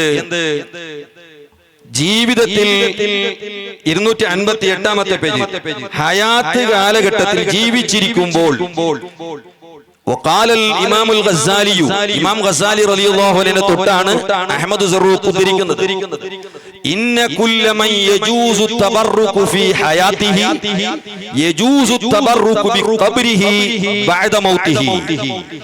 ജീവിത കാലഘട്ടത്തിൽ ആരെ കൊണ്ടെല്ലാം നമ്മൾ ബർക്കത്തെടുപ്പിക്കുന്നു അവരെ കൊണ്ടെല്ലാം അവരുടെ മരണത്തിന്റെ ശേഷവും ബർക്കത്തെടുക്കാം. ബർക്കത്തെടുക്കണമെങ്കിൽ ഒരു ആള് വലിയാകണമെന്നില്ല. സയ്യിദിന്റെ ബർക്കത്ത് നമ്മൾ എടുക്കുന്നു, ഉസ്താദുമാരെ ബർക്കത്ത് നമ്മൾ എടുക്കുന്നു, ആലിമീങ്ങളെ ബർക്കത്ത് എടുക്കുന്നു. ബർക്കത്തെടുക്കണമെങ്കിൽ അദ്ദേഹം വലിയും കുത്തുബും ഗൗസും ആകണമെന്നില്ല. ആലിമീങ്ങളെ ബർക്കത്തെടുക്കാം. അപ്പോൾ ബർക്കത്ത് ജീവിത കാലഘട്ടത്തിൽ നമ്മൾ ഒരു പണ്ഡിതന്റെ ബർക്കത്തെടുക്കുന്നു എങ്കിൽ മരണത്തിന്റെ ശേഷവും അദ്ദേഹത്തിന്റെ ബർക്കത്തെടുക്കൽ അനുവദനീയമാണ്. ഉദ്ദത്തുൽ മുരീദി സ്വാദിഖ് 258-ാമത്തെ പേജ്. അതുകൊണ്ട് തന്നെയാണ് നമ്മളുടെ ഇടയിൽ ജീവിച്ചിരിക്കുന്ന പ്രഗത്ഭരായ സാദാത്യങ്ങളോ പണ്ഡിതന്മാരോ മരണപ്പെട്ടപ്പോൾ അവിടെ ജീവിത കാലഘട്ടത്തിൽ അവരെ കൊണ്ട് നമ്മൾ ബർക്കത്തെടുത്തിരുന്നു. അതുകൊണ്ട് തന്നെ അവരുടെ മരണത്തിന്റെ ശേഷം ബർക്കത്തെടുക്കാൻ ആളുകൾ അവിടെ ഒഴുകുന്നു, സിയാറത്തിന് വരുന്നു. അതുകൊണ്ട് അവിടെ ബിൽഡിങ്ങും കെട്ടിടവും ഉണ്ടാക്കുന്നു. അപ്പൊ അതിന്റെ അർത്ഥം അപ്പോഴേക്ക് തന്നെ അവരെ വലിയാക്കി എന്നല്ല. ഇനി ഒന്നും കൂടി ഒരു കാര്യം ഓർമ്മപ്പെടുത്തുന്നു. ജീവിത കാലഘട്ടത്തിൽ ഒരാൾക്ക് ഒരു കാര്യം അറിഞ്ഞില്ല എന്നതുകൊണ്ട് മരണത്തിന്റെ ശേഷം അവർക്ക് അറിയില്ല എന്നും പറയാൻ കഴിയില്ല. കാരണം ഇമാം റാസി റളിയല്ലാഹു അൻഹു വളരെ കൃത്യമായി പറയുന്നുണ്ട്, ഒരു മുഅ്മിനെ സംബന്ധിച്ചിടത്തോളം ഒരു സത്യവിശ്വാസിയായ മുഅ്മിൻ അവന്റെ ജീവിതത്തിലെ കഴിവിനേക്കാൾ ഏറെ കഴിവാണ് മരണത്തിന്റെ ശേഷം കഴിവുണ്ടാകുന്നത്. നിങ്ങൾക്ക് അറബി അറിയോ? ഇല്ലല്ലോ. ഖബറിൽ പോയാൽ മറബുക എന്ന് ചോദിച്ചാൽ നിങ്ങൾ എങ്ങനെ ആൻസർ കൊടുക്കും? അറബിയിൽ ചോദിച്ചാൽ മരണത്തിന്റെ ശേഷം നിങ്ങൾ അറബി ലാംഗ്വേജ് അല്ലെങ്കിൽ സ്പോക്കൺ അറബിക്ക് പഠിച്ചിട്ടാണോ ഖബറിലേക്ക് പോകുന്നത്? അല്ലല്ലോ. അപ്പൊ ഇവിടെ അറബി അല്ലാത്ത ആൾക്ക്, അറബി പഠിക്കാത്ത ആൾക്ക് അവിടെ അറബി തിരിയുന്നു മരണത്തിന്റെ ശേഷം. അപ്പൊ അതുകൊണ്ട് ജീവിത കാലഘട്ടത്തിൽ ഉണ്ടാകുന്നതിനേക്കാൾ ആത്മീയമായ കഴിവ് ഒരു മുഅ്മിനെ സംബന്ധിച്ചിടത്തോളം മരണത്തിന്റെ ശേഷം ഉണ്ടാകും എന്ന് ഇമാം റാസി വളരെ വിശദമായി വിശദീകരിച്ചിട്ടുണ്ട്. അതുകൊണ്ട് തന്നെ ചിലപ്പോ ദുനിയാവിൽ അറിഞ്ഞിട്ടില്ലെങ്കിലും ഖബറിൽ അവർക്ക് അറിയാനുള്ള കഴിവ് അല്ലാഹു തആല കൊടുക്കും എന്ന് ഓർമ്മപ്പെടുത്തുകയാണ്. അല്ല, എനക്ക് ഞാൻ 10-20 കൊല്ലം ഗൾഫിലുണ്ടായി. കുറച്ചൊക്കെ അറബി, ഗ്രാമർ അറബി അറിയില്ല. മൺറബുക്കാൻ ചോദിച്ചെങ്കിൽ അള്ളാഹു റബ്ബി എന്ന് പറയാൻ അറിയാം. അത്രയാണെങ്കിലും ഇവിടെ അറബി അറിയാത്ത ആളുണ്ടാവുമല്ലോ. ഇവിടെ ഈ സദസ്സിൽ അറബി തീരെ അറിയാത്ത ആളില്ലേ? അവരോട് ഖബറിൽ ചോദിച്ചാൽ നക്കനിക്കലാണോ ചോദ്യം? അല്ലല്ലോ. അവരോടും മറബുക്ക, ഒമാ ദീനുക്ക, ഇങ്ങനെയൊക്കെയാണ്, അറബിയിലാണ് ചോദ്യം. അപ്പോ അറബി സ്പോക്കൺ അറബിക്ക് പഠിച്ചിട്ടല്ല ഖബറിലേക്ക് പോകുന്നത്. ജീവിത കാലഘട്ടത്തിലല്ലാത്ത നിലക്കുള്ള കഴിവ് ഖബറിൽ അല്ലാഹു അവർക്ക് കൊടുക്കുന്നു. വളരെ കൃത്യമാണ്. ഒരു ഔലിയ മരണപ്പെട്ടു എന്ന് വിചാരിച്ചു, അപ്പോൾ അന്യ സ്ത്രീമാർക്ക് അവരെ മയ്യത്ത് കാണാൻ പറ്റുമോ? ഔലിയ മരിച്ചാലും അല്ലാത്തവരും മരിച്ചാലും അന്യ പുരുഷനെ അന്യ സ്ത്രീക്ക് കാണാൻ പറ്റില്ല. വേഗം ചോദിക്കണം, സമയം കളയരുത്. ചില്ലറ വിഷയങ്ങൾ നമ്മൾക്ക് പിന്നെയും പറയാം. അല്ല, അപ്പം നമ്മൾ അതിന് പിന്നെ ഖബർ സിയാറത്തിന് പോകാൻ പറ്റുമോ? ഖബർ സിയാറത്ത് നമ്മൾ പോകുന്ന ആളുകൾ വലിയനെങ്ങനെ കാണുന്നുണ്ടോ? ഇല്ലല്ലോ.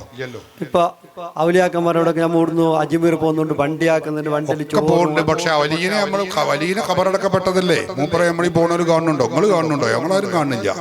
അപ്പൊ അക്ബറെ കാണുന്നുള്ളൂ, അതിന്റെ ഉള്ളിൽ മറവിട്ട് കിടക്കുന്ന വ്യക്തിയെ കാണുന്നില്ല. അതുകൊണ്ട് പോവാം. അതുകൊണ്ടല്ല, അതിന്റെ മുമ്പ് തന്നെ പോകാം. ഞാൻ പറയാം. അടുത്ത ചോദ്യം, സമയം വെറുതെ കളയരുത്. സ്ത്രീകളെ ഭാര്യനെ തൊട്ട് ഒന്നു മുറിയോ? ഭാര്യ നബി കരീം സല്ലല്ലാഹു അലൈഹി വസല്ലം തൊട്ടാൽ ഒന്നു മുറിയുന്നവരെ കല്യാണം കഴിക്കാൻ പറ്റുള്ളൂ. മുഹമ്മദ് സയ്യിദുനാ മുഹമ്മദ്. അല്ല, അല്ലാത്തവരെ പറ്റൂല. ഞാൻ പറഞ്ഞു കാര്യം അപ്പൊ തൊട്ടാ ഉളു മുറിയാത്തവരാണ് നമ്മളെ ഉമ്മ. എന്താ ഈ മൈക്കത്തോട് എന്തോ താറാറുണ്ട്, സുഖം കിട്ടില്ല. നമ്മളെ ഉമ്മ പങ്ങള് അവരൊന്നും കല്യാണം കഴിക്കാൻ പാടില്ല. എന്താ കാരണം? തൊട്ടാ ഉളു മുറിയില്ല, അതുകൊണ്ടാ. അപ്പൊ തൊട്ടാ ഉളു മുറിയുന്നവരെ മാത്രമേ വിവാഹം കഴിക്കാവൂ. ഇതാണ് ഇസ്ലാമിന്റെ നിയമം. നബി കരീം സല്ലല്ലാഹു അലൈഹി വസല്ലം ഭാര്യനെ തൊട്ടിട്ട് ഉളു മുറിഞ്ഞിട്ടുണ്ടോ? നബി സല്ലല്ലാഹു അലൈഹി വസല്ലം തങ്ങളും ഭാര്യനെ തൊട്ടിട്ടുണ്ടെങ്കിൽ ഉളു മുറിഞ്ഞിട്ടുണ്ടോ? ഇവിടെ ഞമ്മ അജ്ജിക്ക് ഉംറക്ക് പോകുമ്പോ ഞമ്മ മദ്ഹബ് മാറിയിട്ട് പോകുന്നു, ഇത് ശരിയാണോ?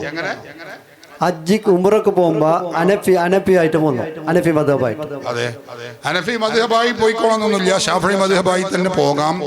ഷാഫി മദ്ഹബിൽ തന്നെ വ്യത്യസ്തങ്ങളായ വീക്ഷണങ്ങളുണ്ട്. ആ മദ്ഹബിൽ അതായത് അങ്ങോട്ട് പോയി തൊട്ടാലേ ഉളു മുറിയുകയുള്ളൂ, മറ്റൊരു സ്ത്രീ ഇങ്ങോട്ട് വന്ന് തൊട്ടാൽ ഉളു മുറിയില്ല എന്ന് പറയുന്ന ഷാഫി മദ്ഹബിലെ രണ്ടാം കൗലുണ്ട്. അതനുസരിച്ചും ആവാം. ഇനി അങ്ങനെയല്ല, ഹനഫി മദ്ഹബ് സ്വീകരിച്ചു പോവുകയാണെങ്കിൽ അതിനും കുഴപ്പമൊന്നുമില്ല. അല്ലാത്ത പക്ഷം നമുക്ക് തവാഫ് പൂർത്തിയാക്കാൻ കഴിയില്ല. നല്ല തിരക്കുള്ള സന്ദർഭമാണെങ്കിൽ നമുക്ക് ഒന്നുണ്ടാക്കി വരിക, പിന്നെ ഒന്ന് മുറിയുക, പിന്നെ ഒന്നുണ്ടാക്കാൻ പോകുക, അത് പൂർത്തിയാവൂല. 7 ചുറ്റ് പൂർത്തിയാവൂല. അപ്പൊ അതുകൊണ്ടാണ് ഇസ്ലാമിൽ വളരെ എളുപ്പമായ രൂപത്തിൽ മനുഷ്യന് സഹിലായി മതനിയമങ്ങൾ ജീവിതത്തിൽ പകർത്താൻ പറ്റുന്ന സംവിധാനമാണ് മദ്ഹബുകളിൽ ഉള്ളത്. അങ്ങനെ 4 മദ്ഹബുകളിൽ ഇത്തരം നിയമങ്ങൾ ഇല്ലായിരുന്നുവെങ്കിൽ മനുഷ്യന്മാരെ ഇന്നത്തെ അവസ്ഥ എന്താകുമായിരിക്കും നിങ്ങൾ ചിന്തിച്ചു നോക്ക്. അള്ളാഹുവിന്റെ വലിയ ഒരു റഹ്മത്താണ് ഇഖ്തിലാഫുൽ ഉമ്മത്തി, അല്ലെങ്കിൽ ഇഖ്തിലാഫുൽ അഇമ്മത്തി റഹ്മത്തുൽ ലിൽ ഉമ്മ. ഉമ്മത്തിന് അനുഗ്രഹമാണത്. നബി കരീം സല്ലല്ലാഹു അലൈഹി വസല്ലം ഉറപ്പായിട്ടും ഒന്നു മുറിഞ്ഞിട്ടുണ്ടെങ്കിൽ അനഫി മദ്ഹബിന് നമ്മൾ എങ്ങനെ പിൻപറ്റാൻ പറ്റും? നബിനെ വിട്ടിട്ടല്ലേ പോന്നു. ഹനഫി മദ്ഹബിൽ എങ്ങനെ പിൻപറ്റാൻ പറ്റും? നബി കരീം സല്ലല്ലാഹു അലൈഹി വസല്ലമിനെ ഉറപ്പായിട്ടും ഒന്ന് ഭാര്യനെ തൊട്ട് ഒന്ന് മുറിഞ്ഞിന്, അനഫി മദ്ഹബിൽ മുറിയുന്നില്ല. അപ്പൊ എങ്ങനെ അവിടെ നമുക്ക് പിൻപറ്റാൻ പറ്റൂ? അതാണ് വളരെ വ്യക്തമാണ്. ഖുർആനിന്റെ പരിശുദ്ധ ഖുർആനിൽ ഔ ലാമസ്തുമുൻ നിസാ എന്ന് പറയുന്ന ഒരു ഭാഗമുണ്ട്, ഒരു വചനമുണ്ട്. ആ വിശുദ്ധ ഖുർആനിന്റെ വചനത്തെ വ്യാഖ്യാനിക്കുന്നതിലുള്ള സ്വഹാബികൾക്കിടയിലുള്ള അഭിപ്രായാന്തരമാണ് ഈ മദ്ഹബുകൾക്കിടയിലുള്ള അഭിപ്രായ വ്യത്യാസം. ഹാഫിദ് ഇമാം ജലാലുദ്ദീൻ സുയൂത്തിയുടെ ജസീറുൽ മവാഹിബ് ഫി ഇഖ്തിലാഫിൽ മദാഹിബ് എന്ന ഗ്രന്ഥത്തിന്റെ 100ാമത്തെ പേജിൽ ഇത് രേഖപ്പെടുത്തി വെച്ചിട്ടുണ്ട്. അതായത് ഔ ലാമസ്തുമുൻ നിസാ എന്ന ഈ പദത്തിന് പണ്ഡിതന്മാര് നൽകുന്ന വ്യാഖ്യാനങ്ങൾ വ്യത്യസ്തമാണ്. അതിൽ ഒരു വിഭാഗം സ്ത്രീകളെ സ്പർശിക്കുക എന്നാണ് ഔ ലാമസ്തും എന്ന് പറഞ്ഞ ഖുർആൻ വചനത്തിന്റെ അർത്ഥം എന്നാണ് നല്ലൊരു വിഭാഗം പണ്ഡിതന്മാര് പറയുന്നത്. ഇമാം ശാഫിഈ റളിയല്ലാഹു അൻഹു ഒക്കെ ആ പക്ഷത്താണുള്ളത്. അത് ശാഫിഈ ഇമാമിന്റെ മാത്രമല്ല, സ്വഹാബികളിൽ നിന്ന് തന്നെ നല്ല ഒരു വിഭാഗം സ്വഹാബികളും അങ്ങനെ ആ വീക്ഷണക്കാരാണ്. എന്നാൽ ഔ ലാമസ്തുമുൻ നിസാ എന്ന് വുളൂവിനെ കുറിച്ച് പറയുന്നിടത്ത്, ശുദ്ധീകരണത്തെ കുറിച്ച് ഖുർആനിൽ പറയുന്നിടത്ത് ഔ ലാമസ്തുമുൻ നിസാ എന്ന് പറഞ്ഞ ലാമസയുടെ അർത്ഥം സ്പർശിക്കലല്ല, അവർ ലൈംഗികമായിട്ടുള്ള സ്പർശനമാണത് എന്നാണ് പണ്ഡിതന്മാരിൽ മറ്റൊരു വിഭാഗത്തിന്റെ അഭിപ്രായം. അത് സ്വഹാബികളിൽ അങ്ങനെയാണ്. അബ്ദുല്ലാഹി ഇബ്നു മസ്ഊദ് റളിയല്ലാഹു അൻഹു ഉൾപ്പെടെയുള്ളവരൊക്കെ ആ വീക്ഷണക്കാരാണ്. അബ്ദുല്ലാഹി ഇബ്നു അബ്ബാസ് റളിയല്ലാഹു അൻഹു ഉൾപ്പെടെയുള്ളവർ അത് സ്പർശനമാണ്, കൈകൊണ്ടുള്ള സ്പർശനമാണ് എന്ന് പറയുന്നവരാണ്. അപ്പൊ സ്വഹാബികൾക്കിടയിൽ തന്നെ അള്ളാഹുവിന്റെ റസൂലിന്റെ പാഠശാലയിൽ നിന്ന് മതം പഠിച്ച സ്വഹാബികൾക്കിടയിൽ തന്നെ ഈ വിഷയത്തിൽ 2 അഭിപ്രായമുണ്ട്. അതേ 2 അഭിപ്രായമാണ് മദ്ഹബുകൾക്കിടയിലുമുള്ളത്. മുറിയുമെന്നൊരു അഭിപ്രായം, മുറിയില്ല എന്നുള്ളൊരു അഭിപ്രായം ഉണ്ട്. അത്രയേ ഉള്ളൂ. ഹദീസൊന്നുമില്ലേ ഭാര്യനെ തൊട്ട്? പറഞ്ഞ പിന്നെ ഖുർആനിലെ ആയത്ത് പറഞ്ഞു, പിന്നെ ഹദീസുമാണെന്ന് എന്താ നിങ്ങൾ ചോദിക്കണം? പ്രസക്തമായ വല്ല ചോദ്യം ഉണ്ടോ ചോദിക്കാം. ഞാൻ കേട്ടത് ഹദീസുണ്ടോ നബി കരീം സല്ലല്ലാഹു അലൈഹി വസല്ലം ഭാര്യനെ തൊട്ട് മുത്തിട്ട് പോയിട്ട് നിസ്കരിച്ച ഹദീസുണ്ടോന്ന്, അതുകൊണ്ടാണ് ചോദിച്ചത്. ആ ഹദീസിന്റെ സ്വീകാര്യതയിൽ പണ്ഡിതന്മാർക്ക് വ്യത്യസ്ത വീക്ഷണങ്ങളുണ്ട്. അത് അവിടെയും ആ മദ്ഹബ് നിലനിൽക്കുന്നു. അതാണ് അതിന്റെ കാരണം. അതൊക്കെ നമുക്കറിയാം. അതുകൊണ്ടാണ് ഞാനേ പറഞ്ഞത്. സമയം കളയരുത്. പ്രസക്തമായ വിഷയങ്ങളുണ്ടെങ്കിൽ ചോദിക്കണം. സമയം എങ്ങനെ പോകും? നിങ്ങൾക്ക് എന്നെ ചോദിക്കാൻ പറ്റുള്ളൂ എന്നൊരു ധാരണ പലർക്കും ഉണ്ടാവും. വേണ്ട, ആരെങ്കിലും ഉണ്ടെങ്കിൽ അവർക്കൊക്കെ ചോദിക്കും ചെയ്യാം. മറ്റത് മുജാഹിദ് പറയും, നിങ്ങൾ ഒരാളെ കൊടുത്തു, അയാളെങ്ങനെ ചോദിച്ചു, തുടങ്ങിയിടം മുതൽ അവസാനിക്കുന്ന വരെ അയാളെന്ന് ചോദിച്ചു എന്ന് പറഞ്ഞാൽ അത് നമ്മൾ തമ്മിലുള്ള ഒരു നാടകാന്ന് പറയും. നിങ്ങൾക്ക് ഇനി ചോദിക്കണം കേട്ടോ, നിങ്ങൾ ചോദിക്കാൻ പോകരുത്. പക്ഷെ നിരന്തരം ഒന്നിച്ച ഒരാളെന്ന് ചോദിക്കേണ്ടതാണ് ഞാൻ പറഞ്ഞത്. ഓക്കെ, ചോദിക്കുക. അടുത്ത പരിശുദ്ധമായ ഖുർആനിന്റെ ആയത്താണ് ഇയ്യാക നഅ്ബുദു വ ഇയ്യാക നസ്തഈൻ. ഞങ്ങൾ നിന്നെ മാത്രം ആരാധിക്കുന്നു, നിന്നോട് മാത്രം സഹായം തേടുന്നു. പക്ഷേ സുന്നികൾ മഹാന്മാരെ വിളിച്ച് പ്രാർത്ഥിക്കുന്നു. ഇതിനെതിരായ വല്ല ആയത്തും ഖുർആനിലുണ്ടോ?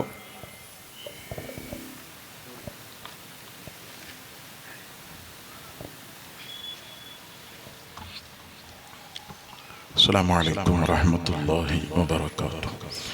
أعوذ بالله من الشيطان الرجيم. بسم الله الرحمن الرحيم. الحمد لله رب العالمين والصلاة والسلام على سيدنا محمد وعلى آله وأصحابه أجمعين. إياك نعبد وإياك نستعين. നിന്നോട് മാത്രം ഞങ്ങൾ സഹായം തേടുന്നു എന്നാണ് സൂറത്തുൽ ഫാത്തിഹയിലൂടെ അല്ലാഹുവിനോട് നാം പറയുന്നത്. അതിന് എതിരായ ആയത്ത് ഖുർആനിലുണ്ടോ എന്നാണ് ചോദ്യം. ആ ചോദ്യം തന്നെ അപ്രസക്തമാണ്. ഖുർആനിൽ അങ്ങനെ പരസ്പരം വൈരുദ്ധ്യങ്ങൾ ഉണ്ടാവുകയില്ല. അതേസമയം ഇയ്യാക നഅ്ബുദു വ ഇയ്യാക നസ്തഈൻ, അല്ലാഹുവേ നിന്നോട് ഞങ്ങൾ സഹായം തേടുന്നു, നിന്നോട് മാത്രം ഞങ്ങൾ സഹായം ചോദിക്കുന്നു എന്ന് പറഞ്ഞാൽ ഏത് വിഷയത്തിലുള്ള സഹായ തേട്ടവും അടിസ്ഥാനപരമായി നിന്നോട് മാത്രമാണ് ഞങ്ങൾ ചോദിക്കുന്നത് എന്നാണ്. മറ്റൊരായത്തിൽ വമൻ നസ്റു ഇല്ലാ മിൻ ഇൻദില്ലാഹ്, ഏത് സഹായവും അത് അല്ലാഹുവിൽ നിന്ന് മാത്രമാണ് എന്നാണ് ഖുർആൻ നമ്മെ പഠിപ്പിക്കുന്നത്. അത് സലഫികൾ വിഭജിച്ചതുപോലെ ഭൗതികമെന്നോ അഭൗതികമെന്നോ വ്യത്യാസമില്ലാതെ എല്ലാ മുഫസ്സിറുകളും ഇയ്യാക നസ്തഈൻ എന്നതിനെ വിശദീകരിച്ചത് ഫീ ജമീഇൽ ഉമൂർ, അല്ലെങ്കിൽ ഫീ ജമീഇ ഉമൂരിനാ, ഫീ ഉമൂരിനാ കുല്ലിഹാ, ഞങ്ങളുടെ എല്ലാ വിഷയത്തിലും ഭൗതികമെന്നോ അഭൗതികമെന്നോ വ്യത്യാസമില്ലാതെ സർവ വിഷയത്തിലും നിന്നോടാണ് ഞങ്ങൾ സഹായം ചോദിക്കുന്നത് എന്നാണ് ഈ ആയത്തിന്റെ വിശദീകരണത്തിൽ എല്ലാ മുഫസ്സിറുകളും രേഖപ്പെടുത്തി വെച്ചിട്ടുള്ള. അതേസമയം തആവനു അലൽ ബിർരി വത്തഖ്വാ വലാ തആവനു അലൽ ഇസ്മി വൽ ഉദ്വാൻ, നന്മയുടെയും ഗുണത്തിന്റെയും പേരിൽ നിങ്ങൾ പരസ്പരം സഹായിക്കണമെന്ന ഖുർആനിന്റെ നിർദ്ദേശമുണ്ട്. അതുകൊണ്ട് തന്നെ നാമൊക്കെ പരസ്പരം അങ്ങോട്ടും ഇങ്ങോട്ടും നമ്മുടെ വ്യക്തി ജീവിതത്തിൽ സാമൂഹിക ജീവിതത്തിലൊക്കെ ഭക്ഷണം കൊടുത്തും വേടിച്ചും, അതുപോലെ ക്യാഷ് കൊടുത്തും വേടിച്ചും, മരുന്നുകൾ നൽകിയും സഹായങ്ങൾ നൽകിയും, അങ്ങനെ അങ്ങോട്ടും ഇങ്ങോട്ടും ഒക്കെ സഹായങ്ങൾ ചോദിച്ചും വേടിച്ചും അനുഭവിച്ചും ജീവിക്കുന്നവരാണ്. ഇതുപോലെ പരിശുദ്ധമായ ഖുർആൻ നമ്മോട് പഠിപ്പിച്ചു, ഇന്നമാ വലിയുക്കുമുല്ലാഹു വറസൂലുഹു വല്ലദീന ആമനുല്ലദീന യുഖീമൂനസ് സ്വലാത്ത വയുഅ്തൂനസ് സകാത്ത വഹും റാകിഊൻ. ഇയ്യാക നഅ്ബുദു വ ഇയ്യാക നസ്തഈൻ എന്ന അല്ലാഹുവേ നിന്നോട് മാത്രമേ ഞങ്ങൾ സഹായം ചോദിക്കുന്നുള്ളൂ എന്ന് പറഞ്ഞ അതേ ഖുർആൻ തആവനു അലൽ ബിർരി വത്തഖ്വാ, നിങ്ങൾ ഗുണത്തിന്റെയും അതുപോലെ നന്മയുടെയും ഒക്കെ പേരിൽ പരസ്പരം സഹായിക്കണം എന്ന് പഠിപ്പിച്ചു. അതുകൊണ്ട് തന്നെ നാം നമ്മുടെ വ്യക്തി ജീവിതങ്ങളിൽ സാമൂഹിക ജീവിതങ്ങളിലെല്ലാം പരസ്പരം അങ്ങോട്ടും ഇങ്ങോട്ടും സഹായങ്ങൾ ചോദിച്ചും അനുഭവിച്ചും ഒക്കെ ജീവിക്കുന്നു. അതേ ഖുർആൻ തന്നെ ഇയ്യാക നഅ്ബുദു വ ഇയ്യാക നസ്തഈൻ എന്ന് പഠിപ്പിച്ച അതേ ഖുർആൻ തന്നെ ഇന്നമാ വലിയുക്കുമുല്ലാഹു, അല്ലാഹു തആല നിങ്ങളുടെ സഹായിയാണ്, തീർച്ചയായും അല്ലാഹു നിങ്ങളുടെ സഹായിയാണ്, വറസൂലുഹു അല്ലാഹുവിന്റെ റസൂലും നിങ്ങളുടെ സഹായിയാണ്, വല്ലദീന ആമനുല്ലദീന യുഖീമൂനസ് സ്വലാത്ത വയുഅ്തൂനസ് സകാത്ത വഹും റാകിഊൻ, ഈമാനിൽ കമാലിയത്ത് പ്രാപിച്ച മഹത്തുക്കളായ ആളുകളും നിങ്ങളുടെ സഹായിയാണ് എന്ന് സൂറത്തുൽ മാഇദയുടെ 55-ാമത്തെ ആയത്തിൽ നേരത്തെ സൂറത്തുൽ ഫാത്തിഹയിൽ പഠിപ്പിച്ച അതേ ഖുർആൻ പഠിപ്പിച്ചു. ചുരുക്കത്തിൽ അള്ളാഹുവിനോട് നാം സഹായം ചോദിക്കുന്നത്, അതുപോലെ സൃഷ്ടികളോട് സഹായം ചോദിക്കുന്നത്, അത് ഭൗതിക വിഷയമാണെങ്കിലും അഭൗതികമായ വിഷയമാണെങ്കിലും എല്ലാം അടിസ്ഥാനപരമായി അത് ലഭിക്കുന്നത് അള്ളാഹുവിൽ നിന്നാണ്. അതുകൊണ്ട് നാം ചോദിക്കുന്നതും അടിസ്ഥാനപരമായി അള്ളാഹുവിൽ നിന്നാണ്. അതിന് ഭൗതികമെന്നോ അഭൗതികമെന്നോ വ്യത്യാസമില്ല. ആ വ്യത്യാസം ഖുർആൻ മനസ്സിലാക്കാത്ത ബിദ്അഈ കക്ഷികൾ വെറും ആളുകൾക്ക് തിരിയാതിരിക്കാൻ വേണ്ടി ഉണ്ടാക്കിയ ഒരു വിശദീകരണം മാത്രമാണ് എന്ന് ഈ പറഞ്ഞതിൽ നിന്ന് നമുക്ക് മനസ്സിലാകും. ഇവിടെ ഓതിയ ഇന്നമാ വലിയുക്കുമുല്ലാഹു വറസൂലുഹു പറഞ്ഞ ആയത്ത്, ഇതൊക്കെയും കണ്ടും കേട്ടും പഠിച്ച സ്വഹാബത്ത് എന്തുകൊണ്ട് ഇസ്തിഗാസയും തവസ്സുലും നടത്തിയിട്ടില്ല?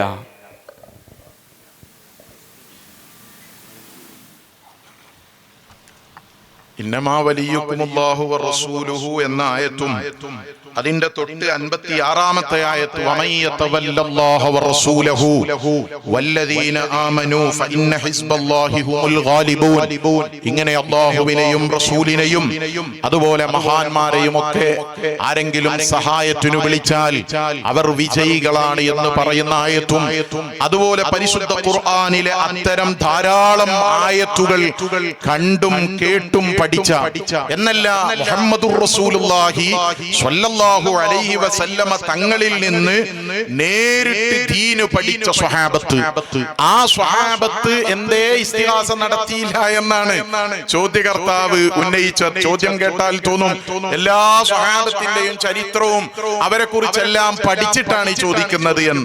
ഈ ചോദ്യം അബദ്ധമാണ്. എത്ര സ്വഹാബത്ത് നബി സല്ലല്ലാഹു അലൈഹി വസല്ലം തങ്ങൾ ജീവിച്ചിരിക്കുന്ന കാലത്തും തങ്ങളുടെ വഫാത്തിന്റെ ശേഷവും സഹായങ്ങൾ ചോദിച്ചിട്ടുണ്ട്. തങ്ങളുടെ ജീവിതകാലത്ത് സ്വർഗം ചോദിച്ചത് ബഹുമാനപ്പെട്ട മുഹമ്മദുർ റസൂലുള്ളാഹി സ്വല്ലല്ലാഹു അലൈഹി വസല്ലം തങ്ങളുടെ ജീവിതകാലത്ത് തന്നെ ഉണ്ടായിട്ടുണ്ട്. ഒരു ചോദ്യം ചോദിച്ച, എനിക്ക് ജീവിക്കാൻ ഒരു വാഹനം വേണമെന്ന് ചോദിച്ച സ്വഹാബിയെ കുറിച്ച് നബി സ്വല്ലല്ലാഹു അലൈഹി വസല്ലം തങ്ങൾ പറഞ്ഞത്, ആ മനുഷ്യൻ ബനൂ ഇസ്രായീലിലെ അജൂസായ വൃദ്ധയായ പെണ്ണ് മൂസാ നബി അലൈഹിസ്സലാമിനോട് സ്വർഗം ചോദിച്ച ഒരു സംഭവം ഉണ്ട്. അങ്ങനെ ഈ അവസരം മുതലെടുത്തുകൊണ്ട് എന്നോട് സ്വർഗം ചോദിച്ചിരുന്നെങ്കിൽ എത്ര നന്നായിരുന്നു എന്ന് മഹാനായ മുഹമ്മദുർ റസൂലുള്ളാഹി സ്വല്ലല്ലാഹു അലൈഹി വസല്ലം തങ്ങൾ നിങ്ങൾക്ക് ഇഷ്ടമുള്ളത് ചോദിച്ചോ എന്ന് അവസരം കൊടുത്തപ്പോ എനിക്ക് നല്ല ഒരു വാഹനം വേണം എന്ന് ചോദിച്ച സ്വഹാബിയെ കുറിച്ച് തങ്ങൾ അത് തിരുത്തിയിട്ട് അദ്ദേഹം സ്വർഗം ചോദിച്ചിരുന്നെങ്കിൽ എന്ന് പ്രശംസിച്ചിരുന്ന, അതിനെ സ്വർഗം ചോദിച്ചിരുന്നെങ്കിൽ എന്ന് ആശിച്ചിരുന്ന സംഭവം ഇമാം ഹാക്കിം റളിയല്ലാഹു അൻഹു അവിടുത്തെ മുസ്തദ്റക്കിൽ രേഖപ്പെടുത്തിയിട്ടുണ്ട്. തങ്ങളെ ജീവിതകാലത്ത് തന്നെ സ്വർഗം ചോദിച്ചവർ.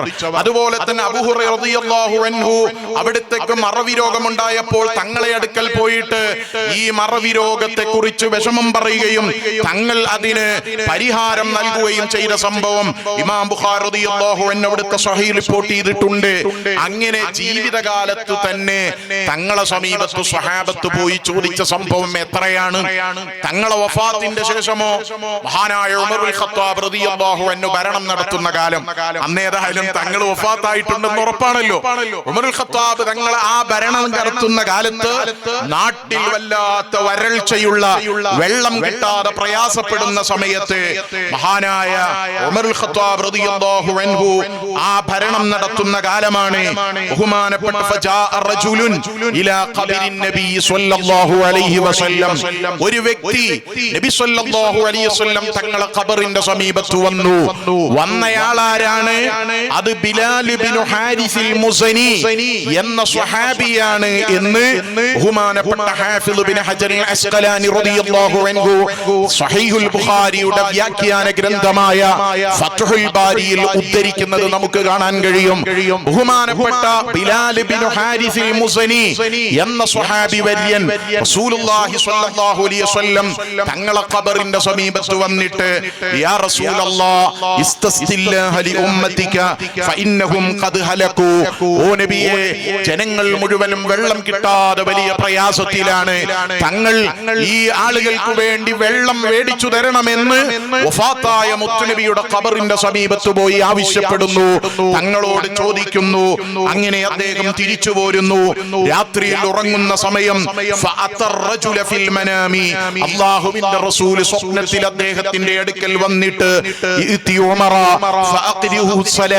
നിങ്ങൾ ഉമർ ഇബ്നുൽ ഖത്താബ് തങ്ങളെ അടുക്കൽ ചെല്ലണം, അതുപോലെ ഉമർ തങ്ങളോട് സലാം പറയണം, എന്നിട്ട് നിങ്ങൾക്ക് വെള്ളം കിട്ടും എന്ന സന്തോഷ വാർത്ത അറിയിക്കണം എന്ന് ബിലാൽ ബിൻ ഹാരിസിൽ മുസനിയോട് സ്വപ്നത്തിൽ മുഹമ്മദുർ റസൂലുള്ളാഹി സ്വല്ലല്ലാഹു അലൈഹി വസല്ലം തങ്ങൾ നിർദ്ദേശിക്കുകയാണ്. ഇനി സ്വപ്നം തെളിവാണോ എന്ന് ചോദിക്കണ്ട. ഇവിടെ സ്വപ്നമല്ല നാം വലിയ തെളിവായി പറയുന്നത്, മറിച്ച് ബഹുമാനപ്പെട്ട ബിലാൽ ബിൻ ഹാരിസിൽ മുസനി തങ്ങൾ മുത്തുനബിയുടെ ഖബറിന്റെ സമീപത്ത് പോയി ചോദിച്ചു. ചോദിച്ച ബിലാൽ ബിൻ ഹാരിസിൽ മുസനി തങ്ങൾക്ക് തങ്ങൾ വന്ന് സ്വപ്നത്തിൽ ഉമർ ഇബ്നുൽ ഖത്താബ് തങ്ങളോട് വെള്ളം കിട്ടുമെന്ന വിവരം അറിയിക്കണമെന്ന് പറഞ്ഞപ്പോ നേരം വെളുത്തപ്പോൾ തന്നെ ബിലാൽ തങ്ങൾ ഉമർ ഇബ്നുൽ ഖത്താബ് റളിയല്ലാഹു അൻഹുവിന്റെ അടുക്കലേക്ക് വന്നു. ഉമർ തങ്ങളെ കുറിച്ച് നമുക്കറിയാം, ഏത് തിന്മ കണ്ടാലും ഉടനെ അതിനെ ശക്തിയുക്തം പ്രതികരിക്കുന്ന, അതിനെ ഇല്ലായ്മ ചെയ്യുന്ന സ്വഭാവക്കാരനാണ് ഉമർ ഇബ്നുൽ ഖത്താബ് റളിയല്ലാഹു അൻഹു. ആ ഉമർ ഇബ്നുൽ ഖത്താബ് റളിയല്ലാഹു അൻഹു ബിലാൽ ബിൻ ഹാരിസിൽ മുസനി എന്ന സ്വഹാബി ഞാനിങ്ങനെ റസൂലുള്ളാഹിന്റെ അടുക്കൽ പോയി എന്നും തങ്ങളോട് ഇങ്ങനെ സങ്കടം പറഞ്ഞു എന്നുമൊക്കെ ഉള്ള വിവരങ്ങൾ പറഞ്ഞ് സ്വപ്നം കണ്ട വിവരങ്ങളൊക്കെ പറഞ്ഞപ്പോ മഹാനായ ഉമർ ഖത്താബ് തങ്ങൾ, നിങ്ങൾ ആ പോയത് ശിർക്കാണ്, നിങ്ങൾ ഇസ്ലാമിൽ നിന്ന് പുറത്തു പോകാൻ അത് കാരണമാണ്, അതുകൊണ്ട് ശഹാദത്ത് കലിമ ചൊല്ലി തിരിച്ചു വരണം എന്ന് ഉമർ ഖത്താബ് റളിയല്ലാഹു അൻഹു പറഞ്ഞില്ല. രണ്ട് കാര്യമാണ്. ഒന്ന്, പോയത് ബിലാൽ ബിൻ ഹാരിസിൽ മുസനി എന്ന സ്വഹാബി വര്യൻ. മറ്റൊന്ന്, ആ സ്വഹാബി വന്നിട്ട് ഈ വിവരം പറഞ്ഞത് ഉമർ ഖത്താബ് റളിയല്ലാഹു അൻഹുവിനോട്. ഉമർ തങ്ങൾ അതിനെ ഒരിക്കൽ പോലും ഒരല്പം പോലും നിഷേധിക്കുകയോ അതല്ലെങ്കിൽ അതിനെ വിമർശിക്കുകയോ ചെയ്യാതെ അത് അംഗീകരിച്ചു എന്നതാണ്. ബഹുമാനപ്പെട്ട ഇബ്നു അബീ ശൈബ അവിടുത്തെ മുസന്നഫിന്റെ 32,032 ഹദീസ് നമ്പറായി ഉദ്ധരിച്ചത് നമുക്ക് കാണാൻ കഴിയും. ധാരാളം മുഹദ്ദിസുകൾ അവരെ ഗ്രന്ഥങ്ങളിൽ ഇത് റിപ്പോർട്ട് ചെയ്തിട്ടുണ്ട്. അത് ഹാഫിദ് ഇബ്നു ഹജർ അസ്ഖലാനി ഫത്ഹുൽ ബാരിയിൽ ഉദ്ധരിച്ചിട്ടുണ്ട്. ഹാഫിദ് ഇബ്നു കസീർ അൽ ബിദായ വന്നിഹായിൽ ഉദ്ധരിച്ചിട്ടുണ്ട്. അങ്ങനെ ഒരുപാട് അഇമ്മത്തുകൾ മുഹദ്ദിസുകൾ അവരെ ഗ്രന്ഥങ്ങളിൽ ഈ സംഭവം ഉദ്ധരിച്ചത് നമുക്ക് കാണാൻ കഴിയും. ಅಸ್ಸಲಾಮು ಅಲೈಕುಂ ವರಹಮತುಲ್ಲಾಹ್. ಉಸ್ತಾದ್, ಇಲ್ಲಿ ನಮ್ಮ ಉಸ್ತಾದವರುಗಳು ಭಾಷಣ ಮಾಡ್ತಾರೆ ಏನಂದರೆ, ಇಲ್ಲಿ ಲೋಕವನ್ನು ನಿಯಂತ್ರಿಸುವುದು ಔಲಿಯಾಕಲಾಗಿದ್ದಾರೆ ಅಂತ. ಇದು ನಮ್ಮ ಮುಸ್ಲಿಮರ ಪ್ರತಿಯೊಬ್ಬರ ಒಂದು ವಿಶ್ವಾಸವಾಗಿದೆ. ಇಲ್ಲಿ ಲೋಕವನ್ನು ನಿಯಂತ್ರಿಸುವುದು ಅಲ್ಲಾಹನಾಗಿದ್ದಾನೆಂದು. ಇದಕ್ಕೆ ತದ್ವಿರುದ್ಧವಾಗುವುದಿಲ್ಲವೇ?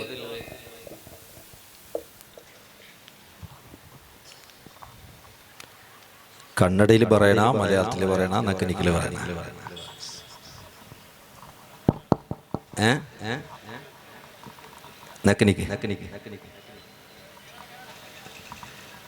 നക്കനിക്കാവട്ടെ, എല്ലാവർക്കും അവർത്താവല്ലേ. ലോക നിയന്ത്രിക്കിടെ അല്ലാഹു അല്ലേ? അള്ളാഹുടെ ഔലിയാക്കന്മാർ ഈ ലോക നിയന്ത്രിക്കിടാറാൻ തൈത്തിക്കിട്. ഈ പ്രശ്ന കേട്ട ആളുടെ പ്രശ്ന വളരെ വ്യക്തമായിട്ട് മനസ്സിലാക്കുന്ന ഈ വിഷയം. തൗഹീദ് നിർവചന ചൊല്ലിസ് ജാഗേല് മഹാന്മാർ പഠിപ്പാട്ടിയാർ അത്തൗഹീദു ഇഅ്തിഖാദു അദമി ശരീകി ഫിൽ ഉലൂഹിയ്യതി വ ഖവാസിഹാ. തൗഹീദ് ചൊന്നെങ്കിൽ ഉലൂഹിയ്യത്തിൽ അല്ലാഹു ശരീക്കുമാർ ഇല്ല, അവരുടെ പ്രത്യേകതയിലും അള്ളാഹു കൂറുകാറ് ഇല്ലാണ്ട് വിശ്വസിക്കടെ വിശ്വാസത്ത് കയറ്റിക്കിട് തൗഹീദ് ചൊല്ലോ. ഉലൂഹിയത്ത് ചൊന്നെങ്കി എന്തോ ഖവാസ് ചൊന്നെങ്കി എന്തോ. അബ്ദുൽ ഹക്കീം സയാലിക്കുത്തി അതിനെ വിശദീകരിക്കട്.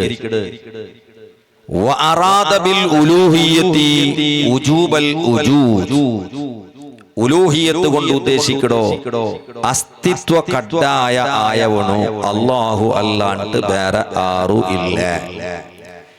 അസ്തിത്വ കട്ടായ ആയവണോ അല്ലാഹു മാത്ര.